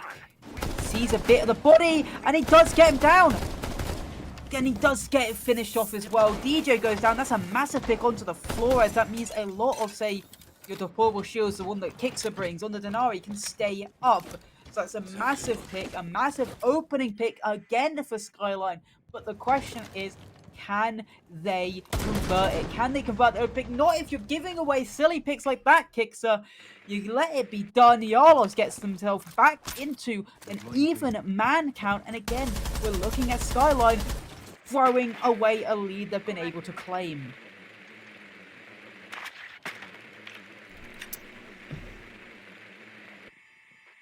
Oof.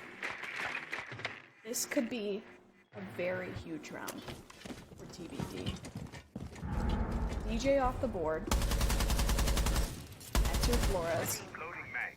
Still have Capital up on the board as well. Got Denari off the board. That's not the hugest loss to be taken. And you've also got Smoke up on the board.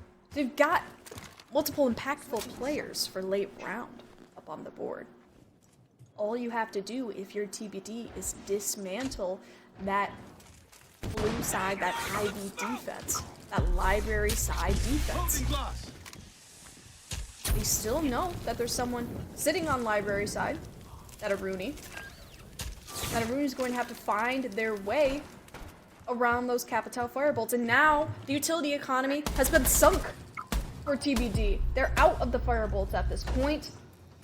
They are out of the nades. They have no smokes. What a shot. They're going to have to rely on bullets.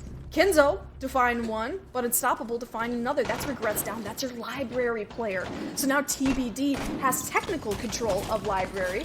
Mira's getting great pressure applied themselves. But it's going to be Mira to kick back. That's Nyx off the board for you. A 1v3 Unstoppable in an unfavorable position against the players of Skyline. Gonna have to play against that Mira, isolate that Mira to find the bomb, or have to go downstairs.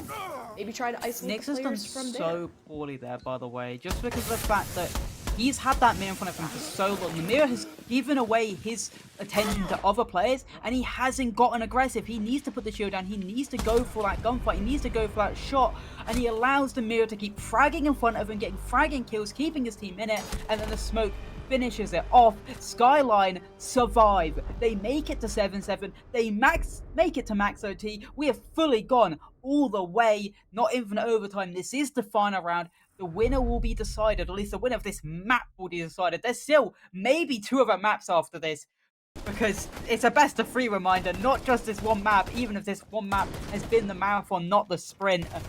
Somehow they were able to stay alive. Look at it. Like, you need to get more aggressive. When the mirror is swinging the plat window, when the mirror is running away from you and trying to get back to sight, he needs to go down. He needs to go for the gun. He needs to try and go for the kill, but he never does. He's way too passive on that Monty. He's way too scared to maybe throw away the advantage, throw away his body. He just allows his team to die around him, and we will see the kitchen dining bomb site. This will be the final bomb site of this game. How will TBD play it to lock out Skyline? Velk is finally up on the board for TBD. Pretty big pick for the defense. It's crazy we after haven't seen all Valk this until time. now. I know, right? It is kind of wild. Valk with the reflex, by the way. Reflex is a very highly debated against Hollow sort of site. I'm not I a know people that Reflex run Red fan Dot, myself. so Yeah, You said Red Dot? Excuse me? yes, I know some people that run Red Dot. Let's just say someone of the named Lost R6S runs Red Dot and says it, and he stands by it. It's basically his religion at this point to just run by that Red Dot. And I think holographic A, swear at, just use that. It's the one you need to use. No other site is necessary, other than ACOG. But even now, I may actually stop using ACOG. So I think ACOG has been off the wave. It fell off a while back for me. 1.5 was introduced and I was saved. I was saved. and now they've been removed. And every that's been star fragger has now fallen off because they are all 1.5 made. But looking into this round, none of these players are 1.5 made as they are fighting tooth and nail to get a victory here. Cirque's looking for a gap, looking for a situation to find a pick. They need to try and fight any situation they can. Looking at the lineup, they may just be going for a plant, throw the flashes in, flash the people from above, but never mind, it is Yarlos, the man who's always put the foot right for TBD, always been able to get those picks. The flashes are going out, but the C4s are also going out as the frags have gone into the favor of TBD. They've at least got the top floor control, but at what cost? They've lost 2 men, they've lost 2 bodies, and they've lost maybe the chance to win out this game. The shotgun goes below, doesn't find it as a second C4 rains out, and it's now looking like the end for SkylineGG unless Kinzo and Kixer have a crazy clutch in their pocket. Firmly in the driver's seat, as you said. Kixer does have bomb in hand, though, and does have a grenade in pocket. Plus, with the drone in hand. So they could pull this off, potentially. If Kinzo is able to isolate players, if Kixer is able to get some ones of their own, we might be able to see something happen for them, but it will have to happen fast. Coming down this solar side, Kinzo Kixer are gonna look to find one, but unstoppable with the C4 kill from afar. Kinzo is gonna have to face the last remaining players, and it just will not come to fruition. Kinzo. And that is a game. Hard-fought victory, 8-7. We saw plenty of rounds played. All 15 rounds played. 15, yes, 15 rounds played from the side of TBD and SkylineGG. That was Chalet. And now we move on to cons. It's just going to be a hard map, but obviously that last map, the seemed like the momentum just kept switching. At the start, it looked like Skyline had it 2 rounds in a row, but then 4 rounds in a row, and then on the attacking side, it looked like Skyline got it again, but then over time, it was all TBD. Even the round they lost, it looked like they definitely could have had it in their favor, but the final round, it looked like the win con was those C4s, the Nitro Cells. 3 picks from Nitro Cells in the end on that final round. Wonderful stuff from TBD, but you're right, Consulate, it is Skyline's playground. Can TBD cause an upset and win in 2? Well, that'll be something that we figure out in the next few minutes here. We're going to take a quick break, and then we will be back for our second map of the night in this BO3 series of TBD versus Skyline. We'll see you in a few moments. Welcome to Independent Trading University at ITU. We're more than just an education platform. We're a community built to help you succeed. Trading can feel like a solo journey, but with ITU, you're never alone. Our team is here to support, guide, and push you toward mastery. Technical analysis support, so you can read the charts with precision. Fundamental support, so you understand market-moving news and economics. Psychology support, so you can develop the mindset of a successful trader. We provide the tools you need to thrive: weekly live education, 24/7 community support, and real-time trading setups from experienced coaches. Wherever you are, access the education and mentorship that will transform your trading. Join ITU today and trade with confidence.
Welcome back to AEL. Map 1 was a barn burner. TBD taking it 8-7, their own map pick, but going on to Consulate, it's going to be Skylines, and they have a dominating record on it, 4-1 throughout the group stage. So we're looking at this like Skyline should take it, but can DBD cause an upset here and take it in those two maps?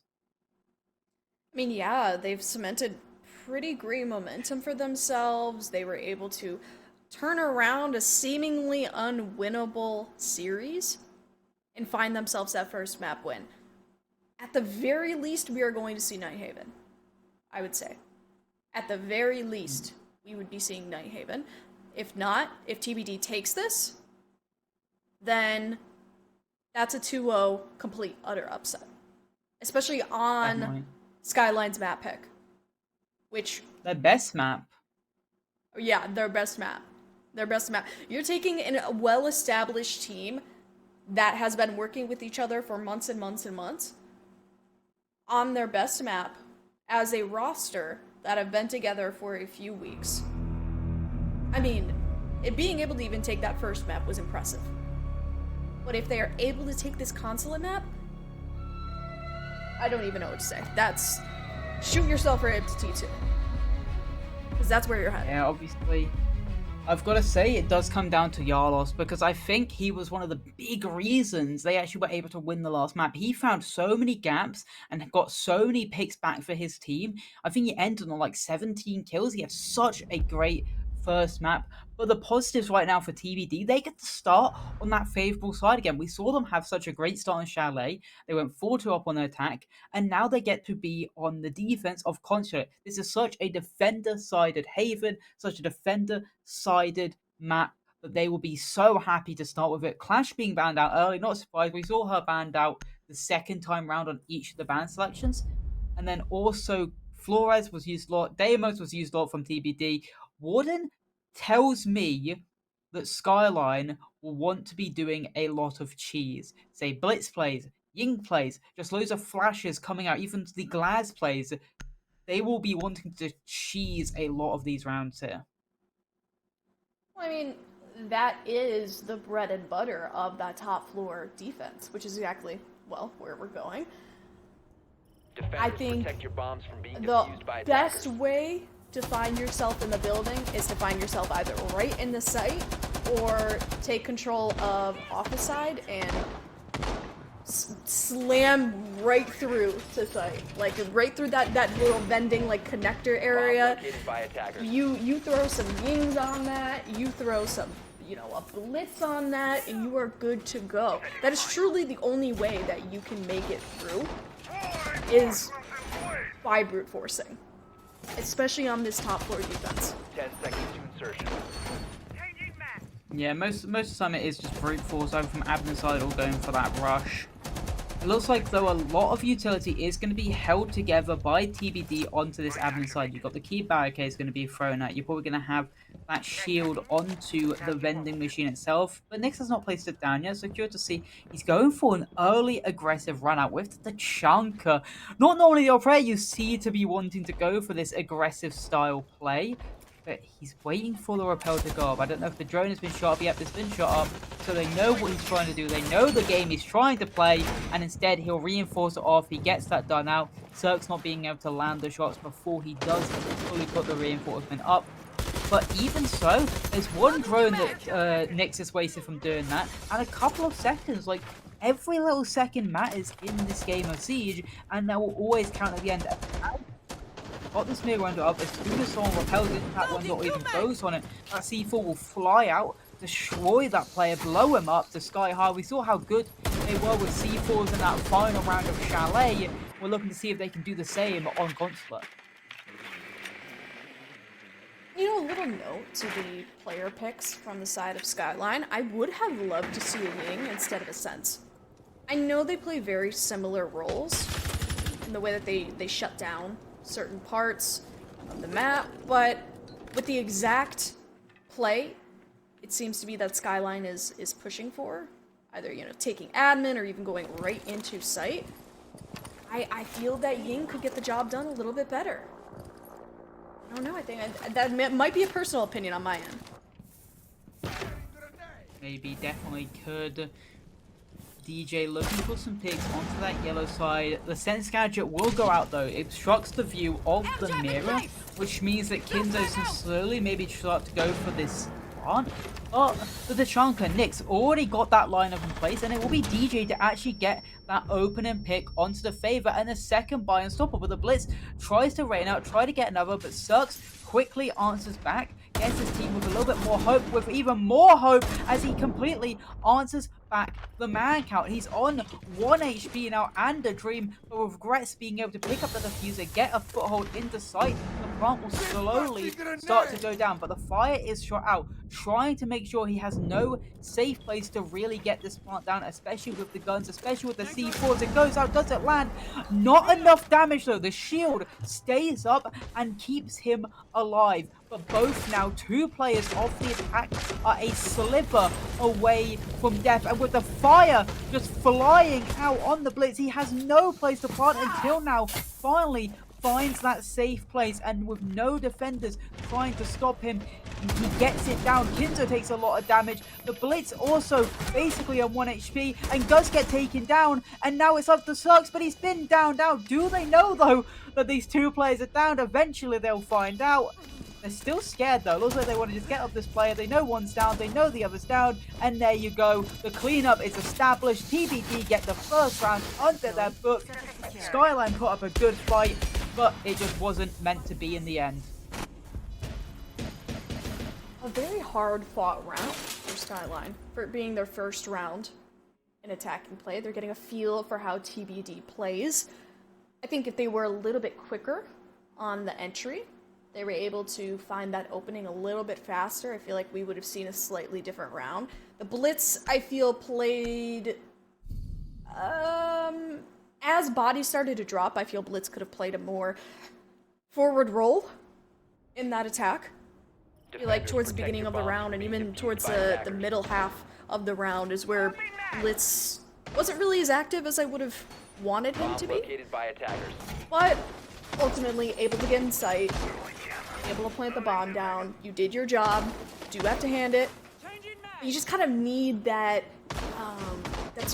that player to come in from the side, wake up the rest of the defense, force them to be on their toes, find that opening for the attack, and get your way in.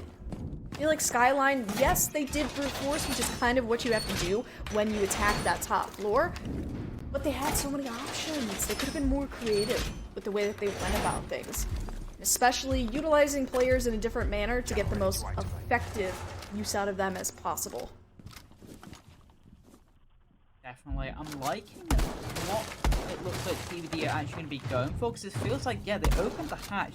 So it's going to be a very aggressive second floor hold where they're going to be trying to stay up there as long as possible, use the hatch to basically just keep it down, and the mute as well just doesn't allow the drones to come out. It doesn't allow them to gather information. Another thing I'm liking the look of is going to be this Legion shotgun. You see it a lot on Ying, you see it sometimes on Nook, but not a lot on Legion. But it's such a strong gun, which allows you just hold down a map-like contour, especially these short corridors, these short rooms, these small rooms, because there's just such a claustrophobic map. It means these shotguns will always just give you a more powerful edge. But here comes the go button to be able to send it through yellow, maybe take down the mute. No, he just somehow stays alive, keeps away with his life, but the cutoff is there. Kinzo has him down, dead to rights, and an opening pick for Skyline, which continues to keep them rolling as Cirx gets another.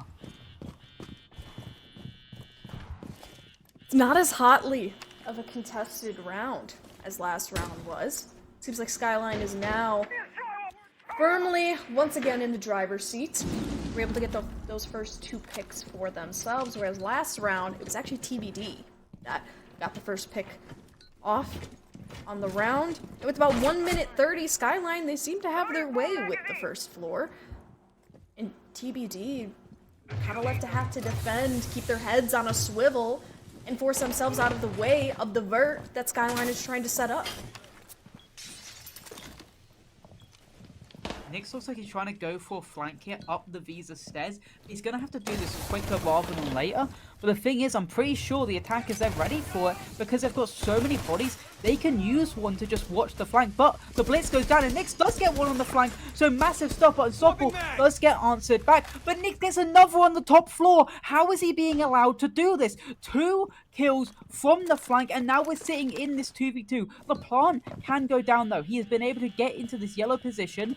The question is, will this C4 come out? Yes, it does. Does it land? No, it makes him get off though. C4 eventually is blown up. What a shot by Nyx. Again, a 3K on the round. It's all left up to Cirques. Another round where maybe Skyline have been just too over the head. They've been so good, especially on Chalet, at getting these opening picks, getting these early advantages, and then giving them away as DJ gets the final pick. You said maybe this round wasn't closely contested. Never mind. TBD, they get it done. Time is always going to be the 6th player on the team for the defense. And we've seen it in Chalet, and we see it again.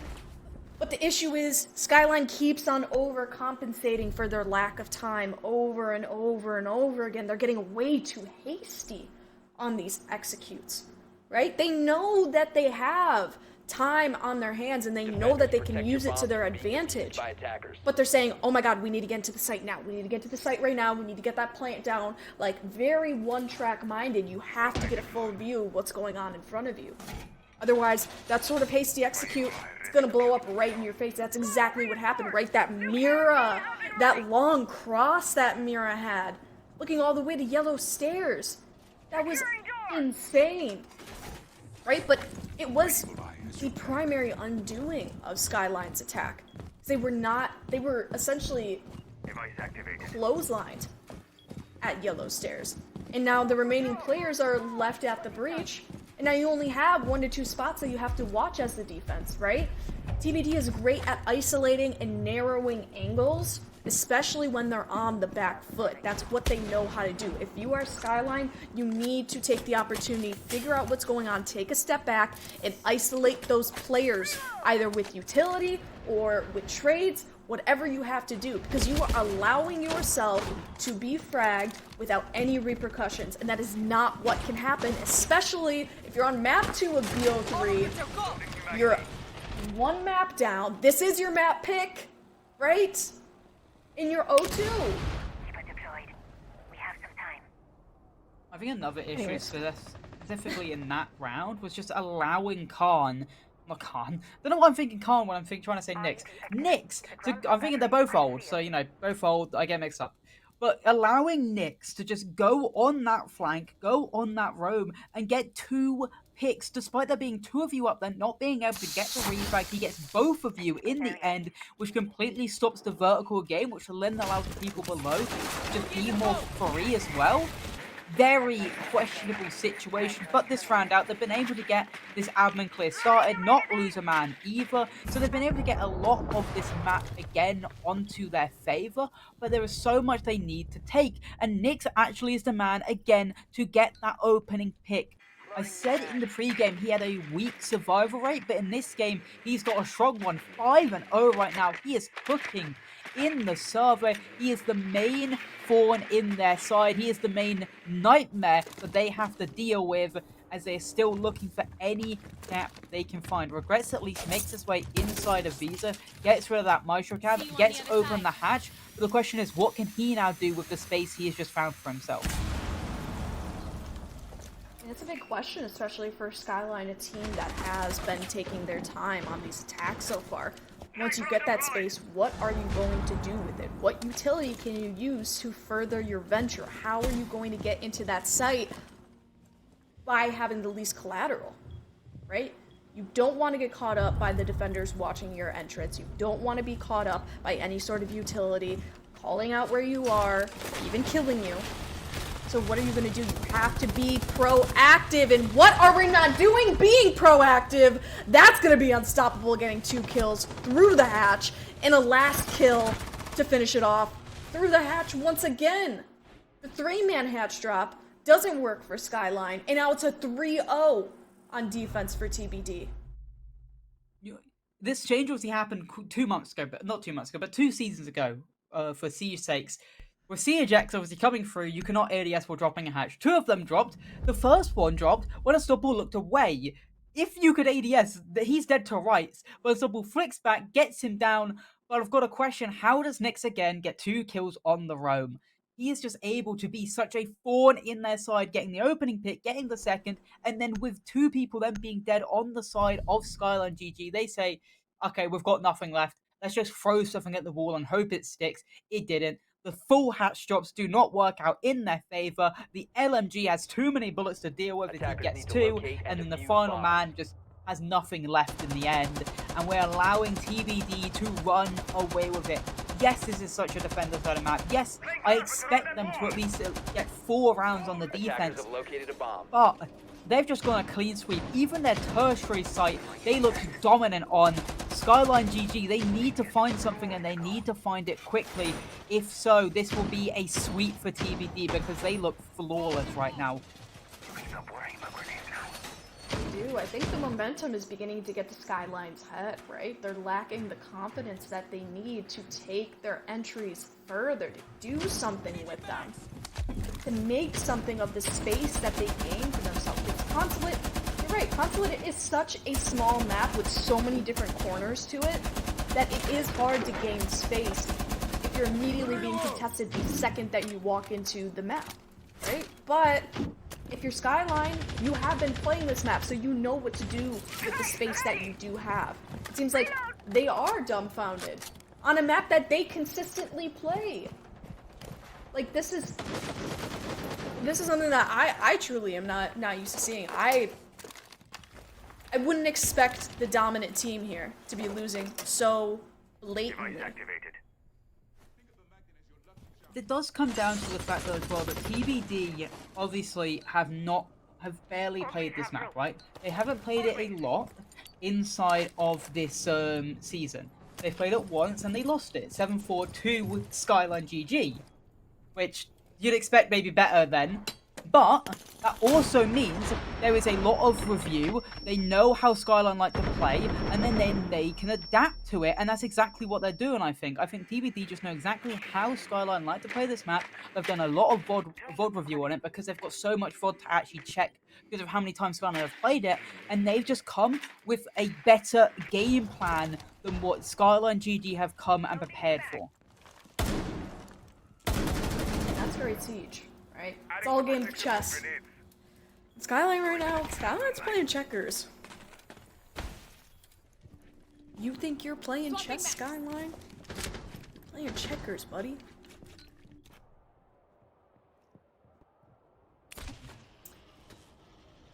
Glass. Glass is up on the board for Skyline. That's definitely something interesting, especially as they continue to hold their admin presence. That'll be great for holding those long crosses that you need on the execute. Also, with that, Ying's going in. Ying's finally going in, but it seems like TBD still firmly in the lead at this point. Yarlos, though, is going to come up from behind with the Zoe. Finally found that opening that they need, but perhaps too late, because it's already a 4v2 for Skyline. Kara, Kinzo, last remaining players up on the board. They're going to have to divide and conquer here. Play for ones. Try to get their kills. Slinky's going to go down on the vending side to Kinzo. Also got Kara with a single piece utility up in the back pocket. Going to get killed from behind from Nyx. Kinzo's the last remaining player up on the board. And it won't happen. Unstoppable from below to get the final kill on the round. And that is a 5-0. 4-0. 4-0. 4-0. 4-0 for TBD.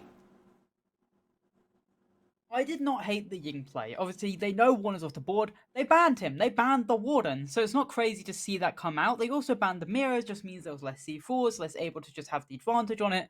But my issue is they then just threw stuff at a wall again. They just went for that push, tried to get rid of the person behind the shield. We're actually clearing the shield itself. I think you need to bring in someone like just a nade to throw in to just get rid of that shield. Or even say just an Ash to bring out to get rid of that shield. They just tried to take him out with the shotgun. He then ducked below. I actually think he just shot through either being blind or just ducked behind the vending machine so he didn't get blind.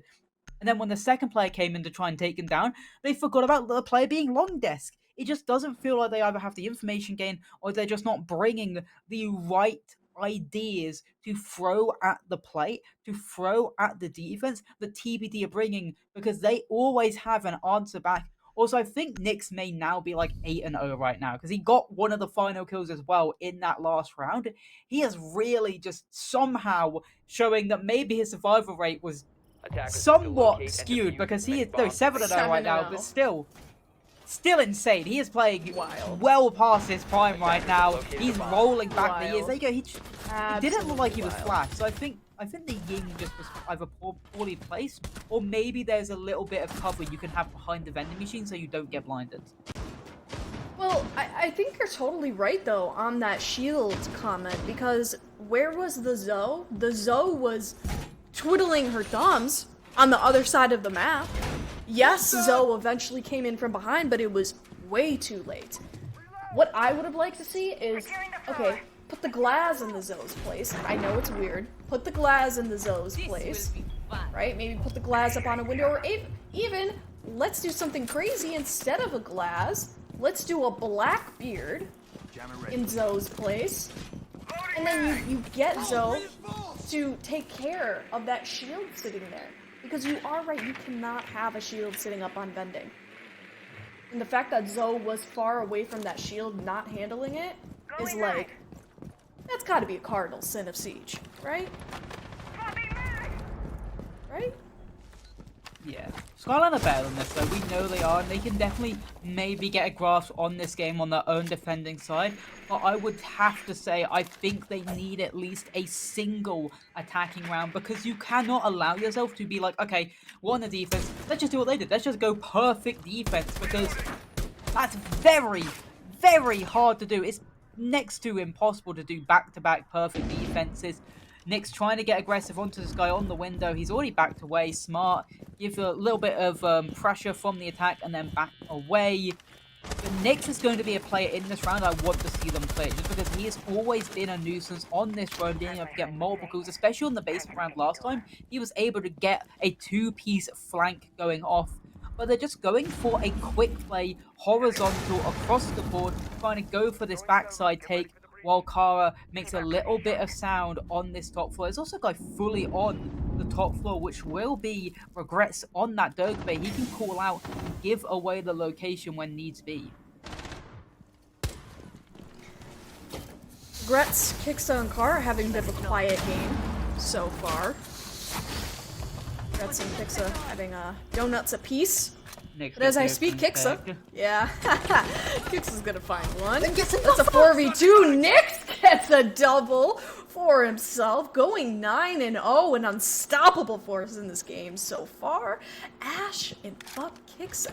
Kara, last remaining players up on the board. Nightmare to be in double digits. Nightmare in double digits. The man going 10-0 and 3. By the way, 3 assists. Almost 13 at that point. Could possibly get the 11th kill. And we're gonna see it! No, but Unstoppable steals No, Unstoppable. No! No. You just couldn't help yourself, could you? You just couldn't help yourself. I said in the pre-game, I said in the prep phase, I want to see them clear out Nyx, because he has been a nuisance on this roam. They tried to, but they can't get it done. Can do it. He is truly their nightmare right now. And that's gotta be a slap in the face to go up against somebody with the UMP and get absolutely dog walked. That truly, like, for Skyline, on your map pick, by the way, 5-0. He's 25. He's on. You've got to get him done. Like He's chunk. He's chunk. Showing. He's chunk. He's chop dunk. Come on. He's chunk. This is completely off like the basis. But because I checked his age, I just checked his age on Wikipedia. His birthday's a day before mine. Does that mean you guys are soul bonded or something? No, it feels same birthday. I'd say yeah, but sadly no. Not same birthday. I have the same birthday as Luna. He's another like T3 to T2 comp player. The same birthday as Luna. Wall secure. So are you and Luna soul bonded or something? No. Oh. It's really unfortunate. But looking at this round, we'll see Nyx this time on the Echo. The castle's being given away to DJ instead. But we're seeing the 4th bomb site. We're seeing TBD play all 4 bombs. We're seeing them. We saw obviously last time they had their tertiary bomb site was the split bomb site, which they actually won quite well. But this time they're saying, okay, let's not give them a second chance on this tertiary bomb site. Let's give them the piano bomb site. Let's see how they deal with this now. And if it's like any of their other attacks, probably not too well, because they really just haven't been able to get a foothold. I think their best attack was definitely their first basement attack, where they definitely could have got it done. But other than that, they just haven't really been able to show up in this server. Nyx using his drones, but not on site, but just giving away the information to these roamers, maybe allowing them to get a C4 pick, or just get those free picks from swinging. It's really good work from him, just being allowed to give his team all this information. I think Skyline needs to rework their attacks to make the rush strat work for them. That is how they were able to get their rounds in Chalet. If it ain't broke, don't fix it, right? TBD, they have been thriving off of this close quarters presence. And even being able to hold long angles, right? They've just been very tight-knit so far on their defenses. Being able to fall back on those defensive corners of Consulate, right? So Skyline, I mean, you have to have strength in numbers, you have to be quick with it, you have to be setting the pace, you always have to be one step ahead. Speaking of one step ahead, we're gonna see it. Oh! And the shotgun kill rings true for Regrets. It's gonna be a kill for Unstoppable. That's a first pick for Skyline. A step in the right direction for them. I respect the cojones to be able to swing through a pipe exploding and get the shotgun kill, and Cirque's getting the next onto DJ. But again, we've seen them in this position before. We haven't seen them in this one though. We have not seen them in a 4v2, especially with the remaining 2 players below. Nyx, the raid boss, finally goes down, his first death of the game, and they may be able to get this done. Maybe going to this bomb site wasn't the right idea, but the bomb will slowly start to be planted. Will the C4 come up from below? Bandits start to throw up a wonderful shot, but the C4 does not land, and it was Cirque and Kara to finish off this round, and SkylineGG get 1. I said they at the very least, needed 1 attack, and it took them all 6, but they did it. Now they get to go on their own defenses and maybe, just maybe, either go a perfect rotation, win the game from that, or at least get 5 and gate us to OT. But that is still such a long hill to climb, and without a timeout, with the only timeout actually remaining being in TBD's pocket, TBD could still take the little bit of momentum that's remaining from how great their attack side was, move it to that, or is that how great their defense side was, move it onto their attacks and do as well there. Constant theme, Clash being banned out. We're not seeing Clash at all on Consulate, but this time we're seeing the Cade banned out, we're seeing the Doki banned out, and we're seeing as well Blitz and Clash being the same bans each time. And I mean, we really can't underscore TBD's attacks so far too. Defenders protect I mean, your you bombs. they're great in Chalet. Exactly, they were great in Chalet. I know you meant to say defense, but I mean, geez, their attacks were great. Post those first 2 rounds of being on Chalet, they adjusted really well. So, if history repeats itself, we could be seeing a, let's say, 7-3 perhaps, 7-4 even, should TBD begin to adapt, pick themselves up, and really begin a momentous push for that victory. Right? They have everything on their side. Okay? They've got the map on their side. They don't have the map pick on their side. They certainly have the rounds on their side. All they have to do is get this last push on their attack to go from the 7th seed against the 2nd seed and push themselves forward in this playoff bracket. Definitely, it will be a hard task but they can definitely get it done. Obviously, with their attacks being so good on Chalet, it will be a lot harder again. It's Consulate, but sucks.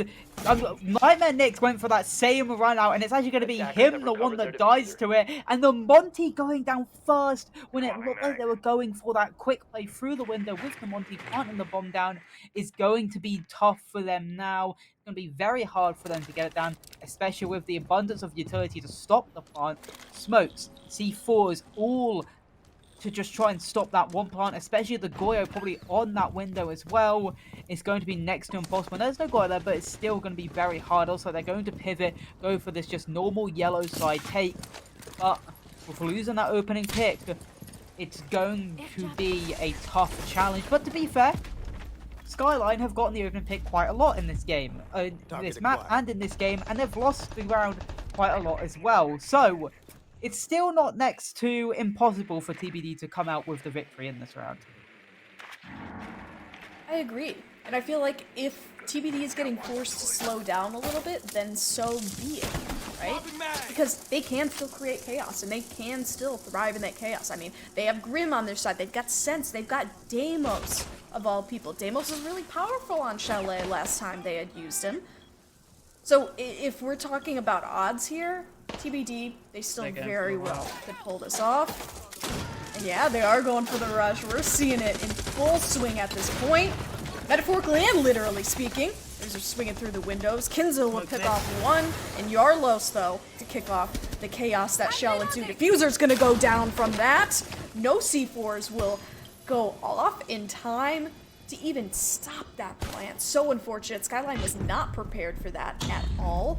And it's already a 3v4. The man count has almost been evened out at this point. Players are going to be running away, trying to get the long angles on that bomb. It looks like players from Skyline very well might be popping out here in the next few moments, trying to get the kills, and it will be one, but not another. DJ and Yarlos to follow up. And that's a 2v1, but the counter defuse is going off.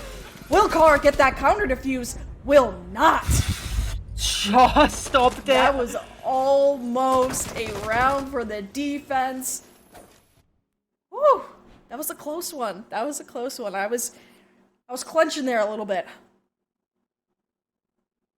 Just a couple of issues. Jaeger had such a great position. He was actually never cleared out behind the desk, but he came up too early, which allowed Nomad to, when Nomad swung in, pre-fire the Jaeger because he was already stood up and taken down. If he waited for when the plant was about to go down, then get up and then shoot the partner, defenders win the round. If the first smoke doesn't miss and does hit the window and then stops the plant earlier, they don't lose the round. That retake, even when he ran out and got the first person on rappel, is basically impossible because you jump out, you die basically. It's either from a claymore, from just being shot, from maybe even no magi they had set up. It was next to impossible to retake that from defenders.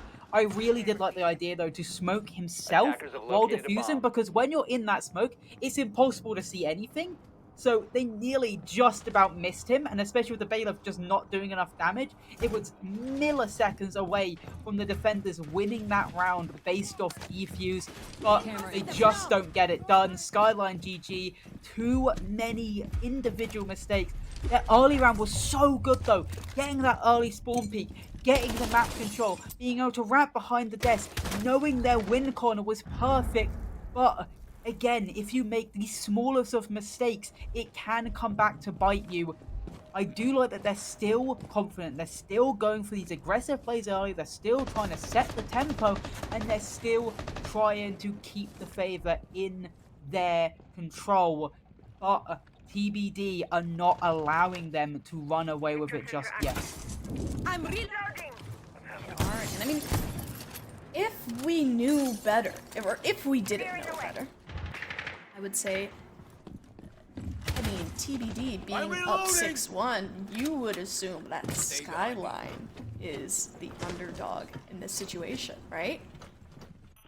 But historically, we know that Skyline is not the underdog. In fact, Skyline is the 2nd seed in this playoffs bracket. TBD is the 7th seed. Once again, dog walking to match point the players of Skyline. And once again, players of Skyline will find the first kill of the round. Slinky will go down.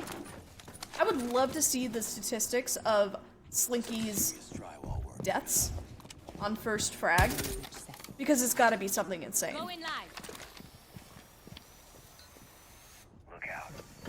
Yeah, definitely. But they got the first pick last round as well, and they still lost out. We have seen numerous times that Skyline are just not the best at being able to convert these man advantages, especially with DJ getting the answer back. That's the Solus going down, that's part of the roam going down, and that's the... Oh, but there you go. Kixer at least gets the man count back into his favor. Unstoppable goes down. They know where the player is. There you go. I said Nyx was a little bit too passive last time he played for Moddy. He now is confident. You see, he's 10-2. He's definitely going to have his confidence up. He's definitely going to be trying to swing for the fences, go for those picks, and he nearly gets one. With the timer running down, with the timer not being in their favor, and with the picks definitely not in their favor, it's looking like Skyline are faving off defeat, at least for this one round. It was a close one, and it was in fact a toughie. Skyline will not lose quite yet. 6-2. I mean, you are looking down the barrel of a loss right now. You have to pick yourself up 4 rounds if you're Skyline. Mind you, post 4 rounds, another 2 to 3 rounds. And then on top of that, a whole other map, Nighthaven, which, if I am correct, TBD has played more Nighthaven than Skyline has. So, throwing all other stats out of the way, if we look directly on paper, TBD would have the favor on that Nighthaven map. And I believe, if I'm correct, TBD actually chose attack on Nighthaven to start. So that kind of plays into their advantage because they've been so great on attack. So if we do see a third map, I mean, we're playing right into the hand of TBD once again, and this team is on fire right now. At this point, it's just a run of stamina for Skyline. They have to find their way into the driver's seat once again. They have to do away with those tiny, small mistakes. I feel like this isn't the Skyline that we're used to seeing, especially on console and a map that they know how to play very well. I will say maybe it is fatigue, because obviously the last map went so long, it went on for all rounds. Obviously players on, at least Nyx himself, Unstoppable as well, they're used to those long maps, they're used to having to go for these distances. Maybe SkylineGG just have never had to play of a game of that adversity, of going to that 8-7, or maybe, that's my only guess, because you're right, Skyline are so much better than what they're showing right now.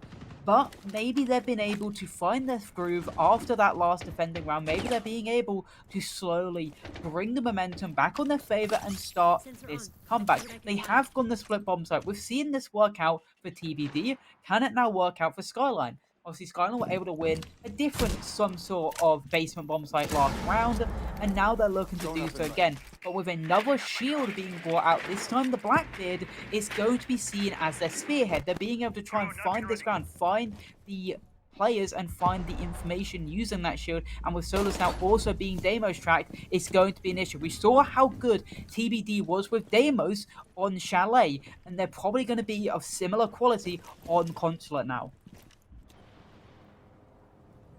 Got a lot of nades on the side of TBD. Definitely points to very fast-paced execute.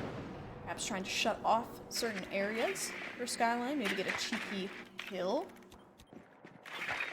Also like the Tubero and the Bandit in unison, knowing that we have the Kaid off the board. At the very least, it's something. How is DJ alive? Does he have a helper? Because the red is where he lost for the sentry. Well, Jarlos isn't alive, and Slinky's not alive, as Kixer gets a double kill. We saw how good he was in the last round. Nyx at least refrags, but the damage has already been done. Kixer has been great in this round. With DJ on barely a hit point of HP, it's looking like this is definitely still in the favor of Skyline. They dropped the hatch this time. It's the same thing we saw last time, but the picks go back and forth. Kara and Kinzo with Unstoppable, the last one remaining to try and clash out this 1v4 to win the game. With Skyline, they're definitely saying, we're not out of this fight just yet. Don't count us out. Your team's executing. Your team's executing. They're finally in chat. They Oh, haven't really man. been in chat much, and they normally love to put a little bit of trash talk in the chat. So that shows they're still in good spirits, which is always a positive for a team. I love how they waited though. I find it funny that they waited multiple rounds after they wanted to start trash talking. That's how you got to do it. No, you have to trash talk TBD. even when you're losing. You do. Actually, no. No, I'm gonna play devil's advocate. Do not trash talk when you are losing. That's all I do. Though. I need you to be tail between legs when losing. Have some humility. Have some humility, brother. I don't think I'll ever have humility. I'll be going 30-0 somehow. Not 30, 0-30 somehow. Like somehow 30 deaths even in 5 rounds, and I'll still be trash talking. Attackers need to locate and defuse My as many man. bombs as they can. Spoken like a true Rainbow Six Siege player. For shame. TBD have not been in the chat This- once though. They're keeping away from it. And also, quickly, this is seen as a tertiary bomb site. Also hasn't been won once. Questioning why Skyline doesn't try to attempt the top floor game. Because I'd say their top floor defense was good. They just made a lot of mistakes which made it bad. So curious to see why they're going for what people see as a very weak bomb site on a map that is so defender-sided like Contra. Well, I do think that they have something very specific in mind, considering that they have played this quite a lot. Probably have a very specific idea of how they want to defend this, which Skyline does have a lot of power in the vert that they can play and the vert that they can control. I think that's their main goal here, right? Control the top floor, try to waste as much time for TBD, and then when they're on their execute, just inundate them with the vertical. We'll see how that works for them, though.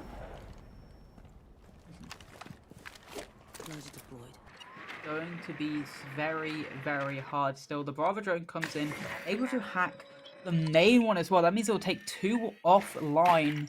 There you go. The gates are completely shut down and makes minimal noise as well. You can also get camera. This is great work coming out from DJ on this Bravo drone. A lot of drones coming out though. This is going to be in the main couple seconds, the main couple like starting minutes, just figuring out where are these players, where can we find the gap, where can we execute, because that's what we saw on TBD on Chalet. We saw them really like to find the gaps. They hit them quick, they hit them quick, but they hit them like midway point of the round. They've thrown for like the first 2 minutes, even minute 30, found the gap, and hit it as a team, going through, getting the pits, and it looks like Nyx has found the gap, being able to get into this hole. The question is, are they ready for this Kixer push down this benches hallway as Slinky takes a lot of damage as we sit down into maybe this final minute at the first pick Yarlos. Cirx answers back. Kixer trying to find anything, but it will be Kara to actually get that next pick on the board, even with the sliver of HP. And another beautiful shot from Kixer. Yarlos looked like he should have been able to win that through and through, but just not able to land the shots as Slinky tries to get the refrag, but nothing is going his favor as Skyline are just holding their positions. Easy thing for Skyline to do when they're on the defense. It's gonna be a really tough few seconds in this last round here. Slinky, in a 1v4 situation, will find one. Able to find Kixa, that's the big question. Another player flanking down those yellow stairs. Got a lot of players looking for Slinky's head at this point. Which is kind of funny, considering that Slinky is usually either the first dead or, well, I guess last alive here. But it's gonna be Kinzo to finish off the round. With the, that was the Velvet Shell seasonal skin, if I'm correct. Why do you know this? Um, How do you get because I played Velvet Shell. Like... Because I played Okay, Velvet I Shell didn't. and I did get that, and I did in fact get that skin. It's Okay, Leon. I will admit I didn't play Velvet Shell. I started at White Noise. Something. I'm honestly I'm chunk. I'm chop dunk with this game. But to be I've been fair, playing this I game don't since think- 2016. I don't think I could look at the White Noise seasonal skin. Like, yeah, that's Attackers need the to White locate Noise and seasonal defuse skin. bombs. Maybe, Well, it's maybe I because don't that know. skin was like revered. Like that skin Oh. was okay. There was a YouTuber way long ago, and now I'm giving you guys some crazy like deep cut shit. All right, there was a YouTuber long ago that played with that skin, and I forgot his name. It started with the B, I think, but he was like the coolest guy. He would farm so many clips. I wouldn't even care if it was ranked or if it was casual. He was just like the awesomest guy, and he would always have that skin on. Anyways. I have no idea who that person is. Past my time. Before Child. my time, not past my time, I guess. Child. I'm Chunk. I know I'm Chunk. Changing mag.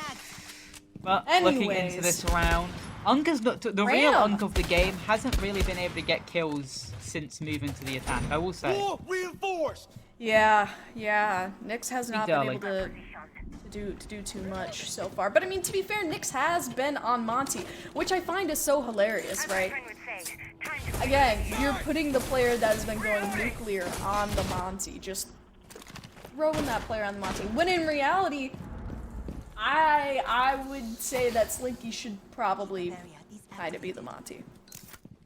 To be fair, it's also about who is a good shield player, because obviously being a shield player is also a skill in itself. Nyx has been playing And shield that's for true. so long, he knows how to do it. I don't know if Slinky would be as good as a Monty as what Nyx can bring to the table.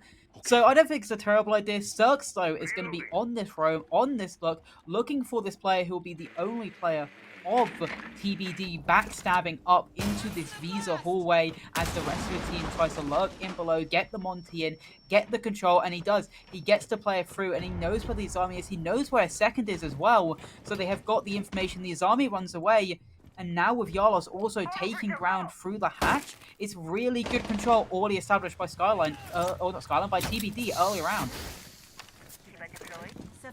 Indeed. I mean, Skyline, they're kind of just playing very passive at this point, trying to play their way back as far as possible. I mean, definitely wasting time for TBD, right? But also, you're not getting any work done in the round either, right? You're not getting any kills on the round, you're not holding your position. So TBD essentially has free reign at this point, especially with the Ram in pocket too. You're gonna start having some kills go up on the board, and it will not go in the way of Skyline. Speaking of that, we got Regrets DBNO all the way on this spiral staircase. The man with Suggs has been able to C4 lurk is up now top out. floor, though. Look at Suggs, so he's all the way top floor. He's been able to lurk away, get away from the drones, and he could go for a massive flank right now. But they have done well, you're right. They've been able to get a C4 off the ball, they've been able to get a good player, but there you go, there is that massive fleur. He's been able to get one, and then a second by Kinzo.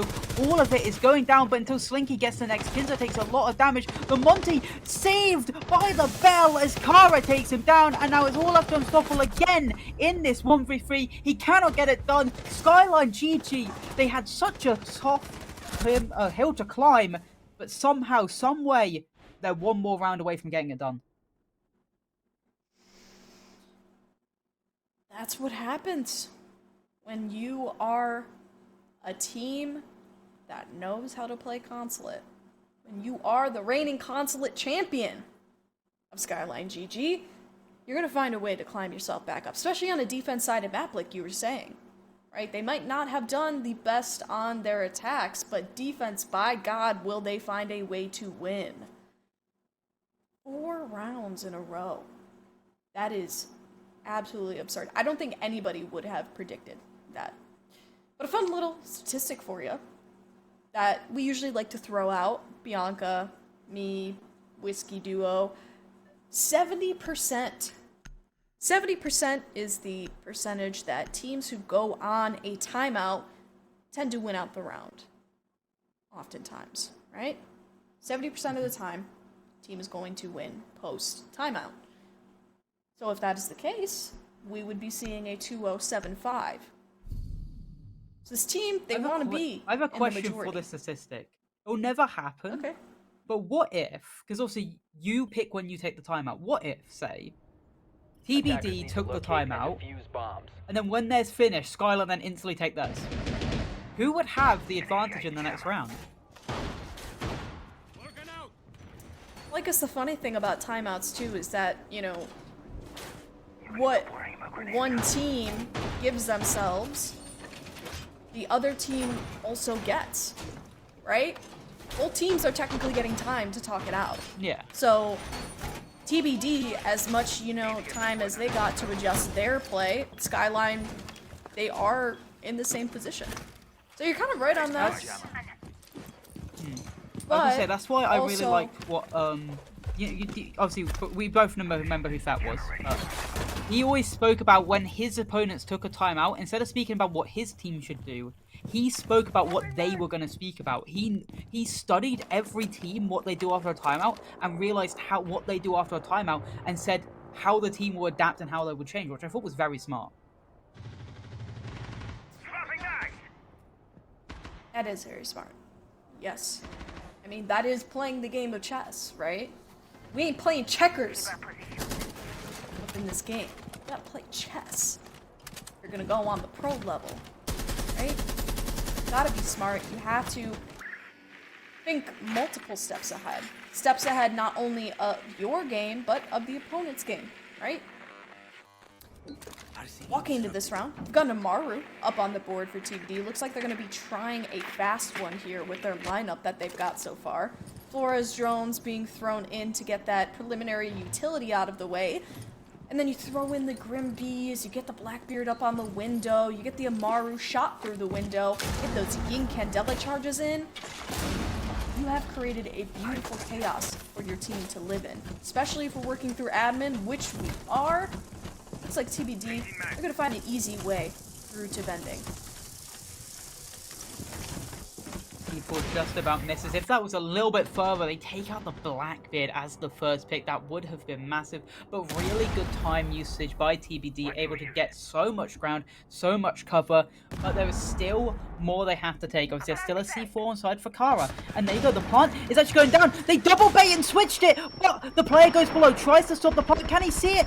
Yes, he can. Great heads up play from Regrets, able to go below instantly. I do like the idea of double bait and switching it. Pretend you're going on the side, then instantly switch to flip, or flip the switch, and then instantly go on the other side. But it looks like the adaptation from Skyline was too good, too great. It looks like overtime is gonna be on the horizon, because there's only 2 bodies left for SkylineGG to find, and Unstoppable is taking heavy damage as it's all left up to Slinky, firing as much as he can, and it's a flawless round to end off and to force us onto overtime. The last time we saw overtime, TBD had the worst side. They had the attack, or on Charlotte they had the defense, which was the worst side, but they still got it done. Here, they've got the attack, they've got the worst side again. Can they still get it done, or are we seeing a third map after, at the max, 29 rounds? It is certainly a lot to get through. That is certainly a lot to get through. I'm looking that down right now. I see that in my future, and I'm like, attackers need to locate and defuse as many bombs as they can. Oh. That's all I can say. That's my only. As a caster, we love watching Siege, but even casters have a cap on stamina and how long we can talk. And I gotta say, that many rounds, that's, I mean, this is possibly, yes, 20, no, it would be 30 rounds Well, if it goes Plus- 8-6, is what I meant. It'll be 29. Oh, 29. Then, I mean, then 30, 29 to 30 rounds, we'll say. Anywhere from, 29, 29, 30 rounds. At the most, the amount of rounds we could continue to see would be 45. 36. Well, yeah, if we go max on both maps, but at the minimum, it would be, I guess, 36.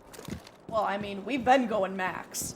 Yeah, that's true. This is a That's true. very We have... heated, contested set of games. Interesting to see, by the way, on a map, on a round that's as important as this, as a round that Skyline should have to win to keep themselves in contention, it's gone piano. Again, the site you normally see fur, but a C4 pick could come out quick and fast here from, I'm pretty sure that would be Regrets right now, holding the C4, getting it ready, and it does go out, but doesn't land, and he has to run away with his tail between his legs, but the positive, he gets away alive. He's wasted time, wasted a little bit of utility. Second C4 goes out, Kixer doesn't get the kill, Nyx gets in alive, and in 2 minutes gone, again, they've been able to get this admin control. But the question is, can they now use it to better effect? Can they use it to actually win out this round?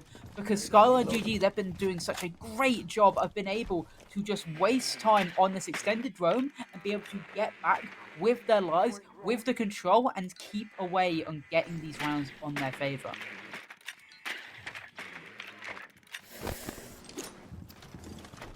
Time is ticking. Got about 1:30 left on the clock for TBD. No engagements so far yet for them. They do have a good chunk of the top floor control. Got a lot of players on Skyline holding up on that first floor. You've got 2 more to hold up on the second floor, but Cirx is going to find the first kill of the round. That's with the C4. Got a lot of intel on the side of Skyline to aid them. They've got the Mozzie, you've got the Velk, you've even got the anti-intel, which is the Mew, right? And you've got the players sitting on the cams.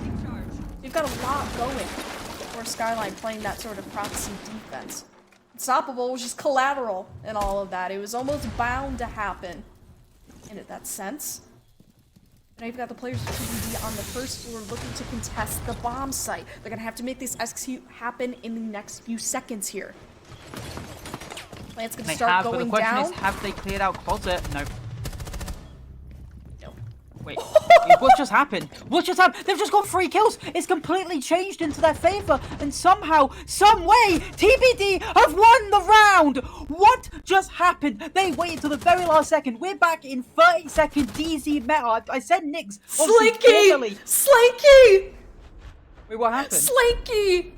Slinky with the crazy Ash play. Oh, yeah, Slinky got multiple kills to be fair. Slinky got a double there. I've got to say, is it again Skyline maybe doing a little bit too much? Because we've seen multiple times Skyline, when they've got the situation, they sometimes just overswing. I think their early round, their mid round, perfect. Wasted so much time, got the opening pick. And again, maybe that's what they should stop doing, because they keep losing a lot of rounds they get the opening pick. But I digress. The thing is, you're right, Slinky won the round, and it was perfect for the meta to get the diffuser down, the 20-second meta, old DZ timing from the former DZ player of Nyx, calling his team to allow his team to, again, despite having that harder side start on overtime, allow his team to have the advantage going on to their own defensive round. SkylineGG, you have to do what TBD just did, or you are out of here. Knocked out by the 7th seed. As the 2nd seed, I would feel quite embarrassed. Although I would also know that this roster had been continuously changing, and I did my absolute best. If I were Skyline and I got knocked out. I mean, they've gone OT both games. There's not much else they can do. This is true. It does. I still think at the end of the day it is a little bit unfortunate that you are so evenly matched as a team that has had a very consistent roster next to a team that, yes, has individual players have been playing for a while, but this roster is quite new altogether. But sometimes it can be that honeymoon period. You like to start off a new team because you get that first couple weeks when you're playing together, and you have that small honeymoon period where you are somewhat of an unknown team. You are somewhat of that unknown favor. But Regrets is back at the opening pillar on Unstoppable. C4 goes out, doesn't land. No, he can actually get away. I saw the drone on him. I saw he was busy just sitting there. I thought maybe they could use it to get that drone out. And again, the Bandit's going to go down, and the trick is successful. They need a second nade to really come out to stop EJ from being able to play here. As right now, not a lot has been gained by SkylineGG. They haven't even been able to swing inside of admin, and it's been basically a minute 20. A little bit of damage actually done to Unstoppable is the most they're going to get after these first minute 30. They find it looks like they have gotten into admin now, so they've at least gained that ground. But again, they haven't been able to open Pro. Again, it's Bandit tricked a second time, so Pro is going to stay closed.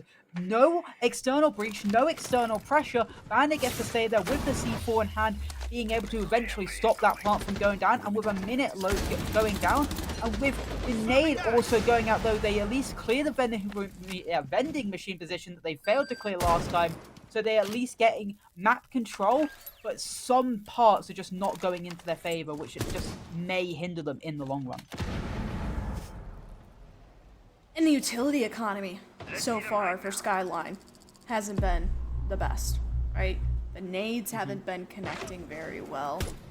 They do have 2 flashes in pocket, and they do have 2 breaches. But breaches aren't going to carry you very far, especially on that top floor attack. So you have to brute force it. It will, it sure will. First pick does ring true for the side of SkylineGG. A second pick to follow for Nyx, and Unstoppable's gonna be down as well. That's a 2v5 already for the side of Skyline. And it's a 1v4 now. Plate's gonna start going down, and everything changed all at once, but Slinky in a 1v3 is now gonna be at odds to try to clutch this, but it will not happen, in fact. It's Regrets. It's gonna finish off the round.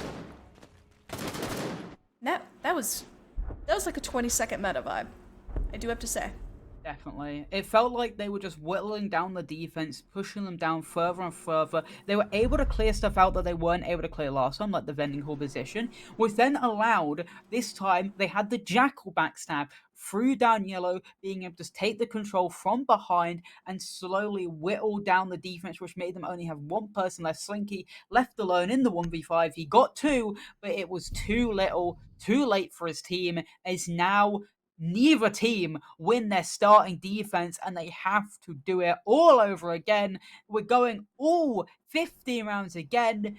TBD, can you get it done like you did last time? Or is it too little, too late? Is it too much to ask for? Because you have to attack onto this basement bomb site where SkylineGG have looked impenetrable. They have looked so good time after time after time again.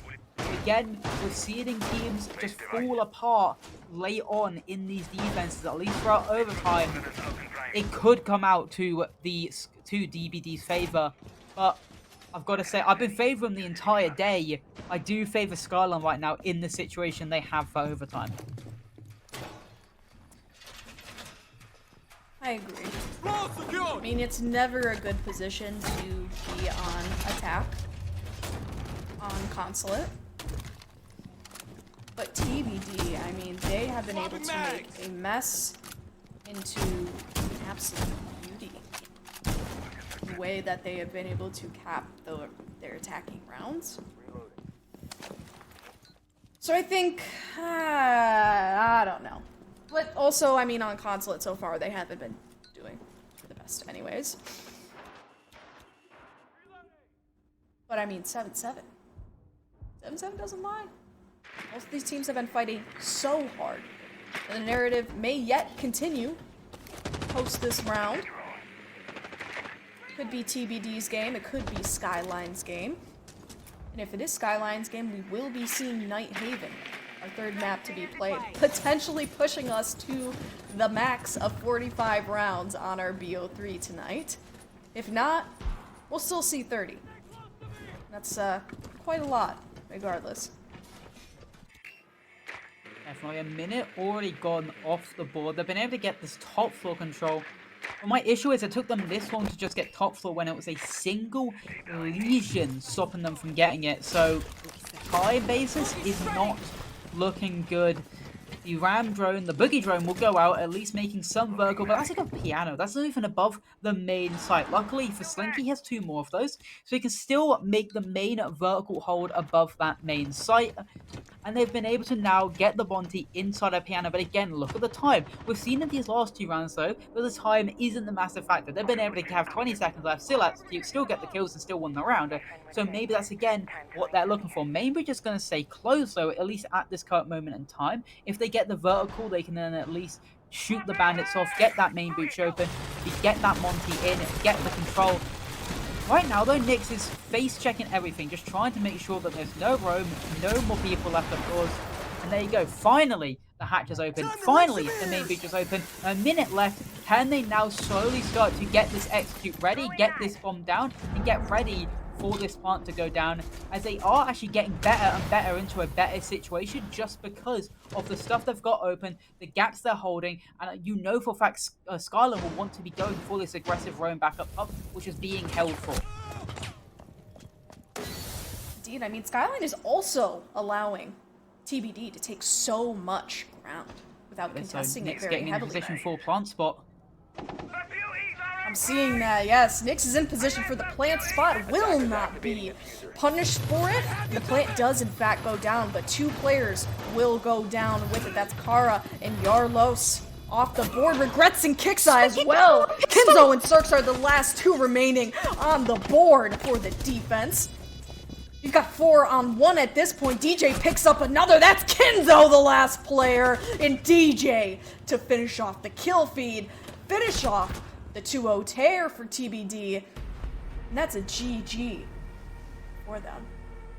It looked like they were taking too long, but I've got to say they were paying respect. They looked for every little moment, they looked at every little bit where the roamers could be, because they've been punished in the past. They've been punished from the roam in the past, so they paid as much respect as they could possibly be. They got the breach open, they got the hatch open, they then pushed them away through the vertical with the ram, so then they couldn't stop it through smoke bays. And then as well, he planted not only at off time, but also in an off position. Normally you see them plant next to the bomb or near the steps. Instead, he planted right deep next to the black car, so there was nothing that really could stop him. He couldn't be swung because of the breach condition, because of the vertical being held. It was a perfect round from TBD because of the fact that there was nothing Skyline could do to stop it. And there's also a lot of trust that has to go into that, too, if you're Nyx. There's so much trust that has to go into that, because you have to have DJ watching you. You also have to have a player up above that Ram watching you, Slinky watching you. I mean, there is so many moving parts to that, and the defense could quite literally tear it all apart in a moment's notice. We've seen that many, many, many times before. And what I also really liked about that round, yes, was the pacing. But what I didn't really like about that round was how the defense gave it up so quickly. They gave up area so quickly.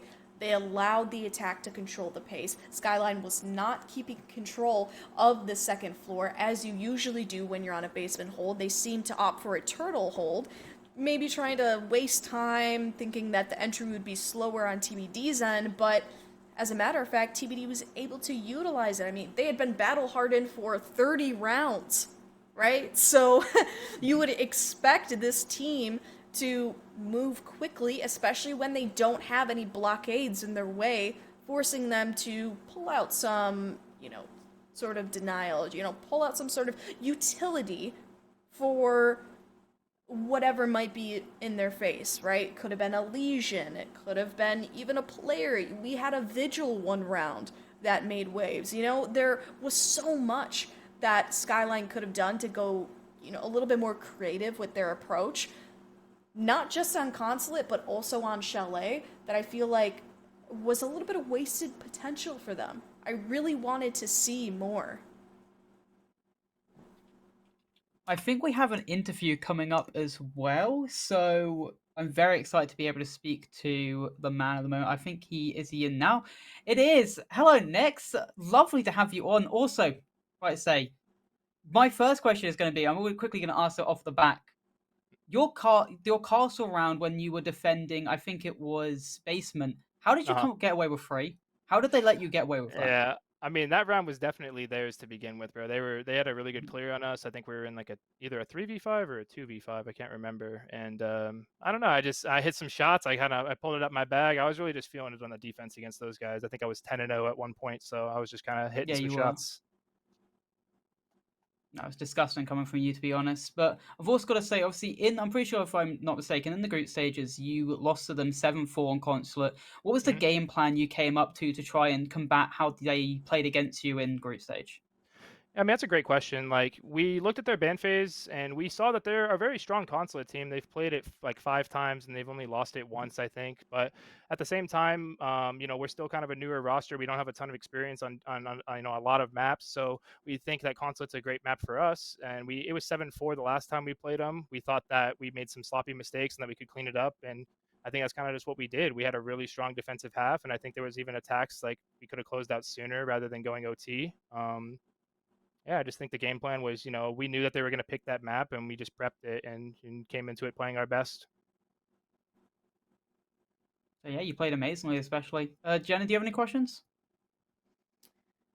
I think, I mean, there's so much to pick from. I feel like what's the main thing, and this kind of ties into the second question that Milo asked, but like, as you were looking at the attack, the defense of Skyline, like what was the main thing that you kept on like reverberating, like echoing, being like, okay, we have to deal with this. Like this is what we have to adapt for. You know, their main Well, strength, or maybe even an I got you. opening that they had. Yeah, I mean, on the attacks, the main thing that I was like telling the guys, like, our defense is their attacks. The main thing I was saying is they like to play very spread out. They like to create a lot of pressure around the map. So a lot of the time, the push is not going to be very strong on one push. They're not going to be able to take admin control very fast because they have players spread out all across different spots. So I just told the guys, play slow against these guys. Don't freak out. Like they're not really taking a lot of map control, and their executes are really, really, really slow. So let's just try to let them make the mistakes into us, let them lose on time. And I think that worked out really well for us on our defensive half. In terms of their defenses, I mean, obviously you can see it's consulate. It's a very defender-sided map, so both teams were kind of struggling on the attack side. But I was just trying to tell the guys that we need to make sure that we're executing on 3-2-1s. I think a lot of the time in the rounds that we were losing, it was because we were kind of giving off random picks across the map. One guy dying here, one guy dying here. We weren't synced as a team and actually going off that 3-2-1. So I think in a lot of those rounds, if we kind of slowed it down in the execute and just used our map control that we had, used our man advantages that we had sometimes, and just 3-2-1 the round, I think we would have been able to close it out sooner. Yeah, and I mean, you saw that from the last round that you guys had. That Yes. 8-7. Oh my Yes. God, that was a really They were great playing round. scared. I could tell. Yeah. I didn't mean to cut you off. But I could just tell right off the way that they were playing that the prep phase that they were gonna play scared. They were playing Bandit. They were playing Goyo. They were reinforcing all the hatches. And I'm like, God, these guys are nervous right now. It's 7-7. So let's just do a roam clear. Let's take the map and then let's just execute on them. So I think they kind of shot themselves in the foot on that one, just giving up the entire map. Yeah, absolutely. I mean, they gave you space for sure. Mhm. They gave you space on that for sure. Well, congratulations. I mean, you guys went from 7th seed. You clinched that wild card spot all the way to beating 2nd seed. I mean, what do you think your future is going to look like in the playoffs bracket?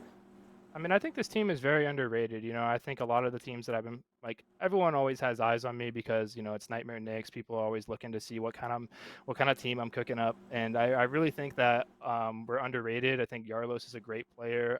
Slinky is mechanically just very talented. So I think for us, it's just kind of keeping our heads down and finding the right pieces. To complete the roster for sure, because Landon is still in college and DJ was just subbing for us tonight. So we're still kind of looking for those pieces to help us kind of complete the roster out, and yeah, just improve every day. That's the goal, right? Just improve every day and see what we can do. I Hell was gonna yeah. I say mean, again, congratulations. I'm gonna say I've one more question. That's right, because like Yeah, no when worries. you're going, obviously you had overtime on both maps, obviously Chalet and Consulate. What are Yeah. you saying to your boys? Obviously, you are the figurehead of the team. You are the leader. Obviously, you've got the most experience, and you've been Mhm. in these situations before. But what are you saying to the less experienced players, being like, say, maybe if they're tired or maybe doubting themselves, what are you saying when going into overtime to keep the spirits high? Definitely on that last round for Consulate, I could tell that the 7 we were up 7-6 and we just lost that defense to push it to 7-7. And I could tell even myself that that defensive loss kind of got to the guys a little bit. So I just said, guys, like, listen, reset. The only fucking round that matters. I'm sorry, I don't mean if I can curse, but the only round that matters right now is this one. Is like we played so much Siege tonight. We played 7-7, 8-7 first map. It all comes down to this round. So if anything, let's just make sure we make this one our best round. And I really think that in terms of our attacks, I think Consulate, that was 100% our best attack. So shout out to the guys for really sticking through it and just giving it their all. That was a great team win. All right, we've been given an allowance for one more question, so Sure, no worries. just put it out there. Who would you rather face in the league, Evan? Who would you rather face in the final? Would it be Temper or Sesh? Is there any like teams in the league where you're looking at being like, we really want to face you because like you're the best in this league or it's the best competition we can go up against? Sesh for sure, because we played them in the group stages and I thought had a very close game against them, lost to them I think 7-5. And I have a lot of respect for those guys. I think they're a top T2 team. I think they made a decent run inside Element, losing their Element run to unfortunate circumstance. I'm not going to go into that, but yeah, I think Sesh is a great team to beat. If we beat those guys, I think we can kind of beat anyone in the league. So Well, thank you for your time, and again, congratulations on your win. Hopefully, there'll be more to come. thanks, man. Appreciate it. Have a great night, guys. You too. Well, great Alrighty. insight coming out from the man himself. Indeed. Yeah. I mean, what a great game. What a great 2 matches. I mean, wow. Couldn't have gone better for TBD, even though they did fight hard to the end, and SkylineGG also fought hard to the end. 30 full rounds. I mean, we could have seen 45 had there been a slight nix in that final Definitely. Consulate round. Yeah. But like he said, overall- he said he kept them level-headed, and he said what to do, and they did it perfectly. So yeah, that's what you need in your team. You always need a leader like that. absolutely. I mean, great IGL work, right? From the chunk himself. No. Again, congrats to both teams that played in these playoffs tonight. Only one will be moving to the playoffs. Well, to semifinals. Well, to the quarterfinals, I should say. It's going to be TBD. They will play either Reno Skyline or Left Pocket, whoever wins out of those 2 teams. I'm going to go ahead and guess Reno Skyline. We'll see TBD versus Reno Skyline, and perhaps we will see Sesh versus TBD in the semifinals. Who's to say? But for now, that will be our game for tonight. Yeah, that is it from us. I want to say thank you from me, thank you from AEL. Obviously, thank our great observer Unnamed, and thank you, Kylo, for being able to put up with us in production. But that'll be it from us. Any closing words, Jana? No, I think I'm good. Have a delightful night, everybody, and we will see you soon for the remaining playoffs games. Peace.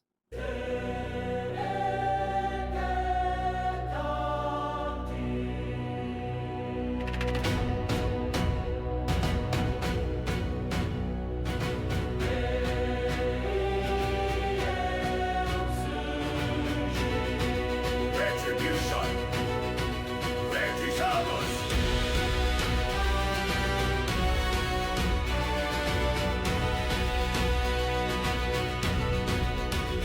We were forged beneath the fire, names erased but never tarred.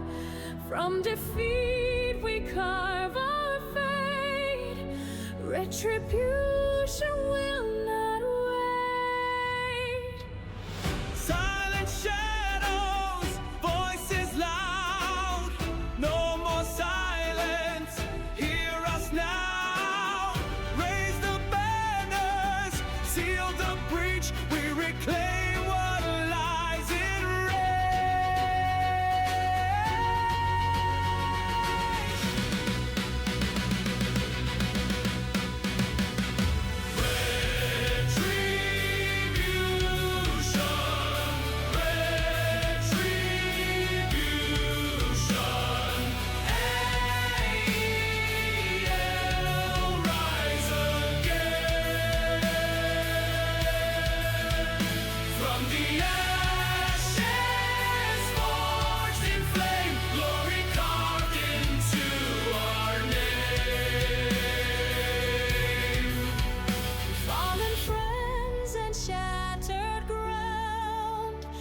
echoes through each round and round. Tears to steel and fear to flame. We return.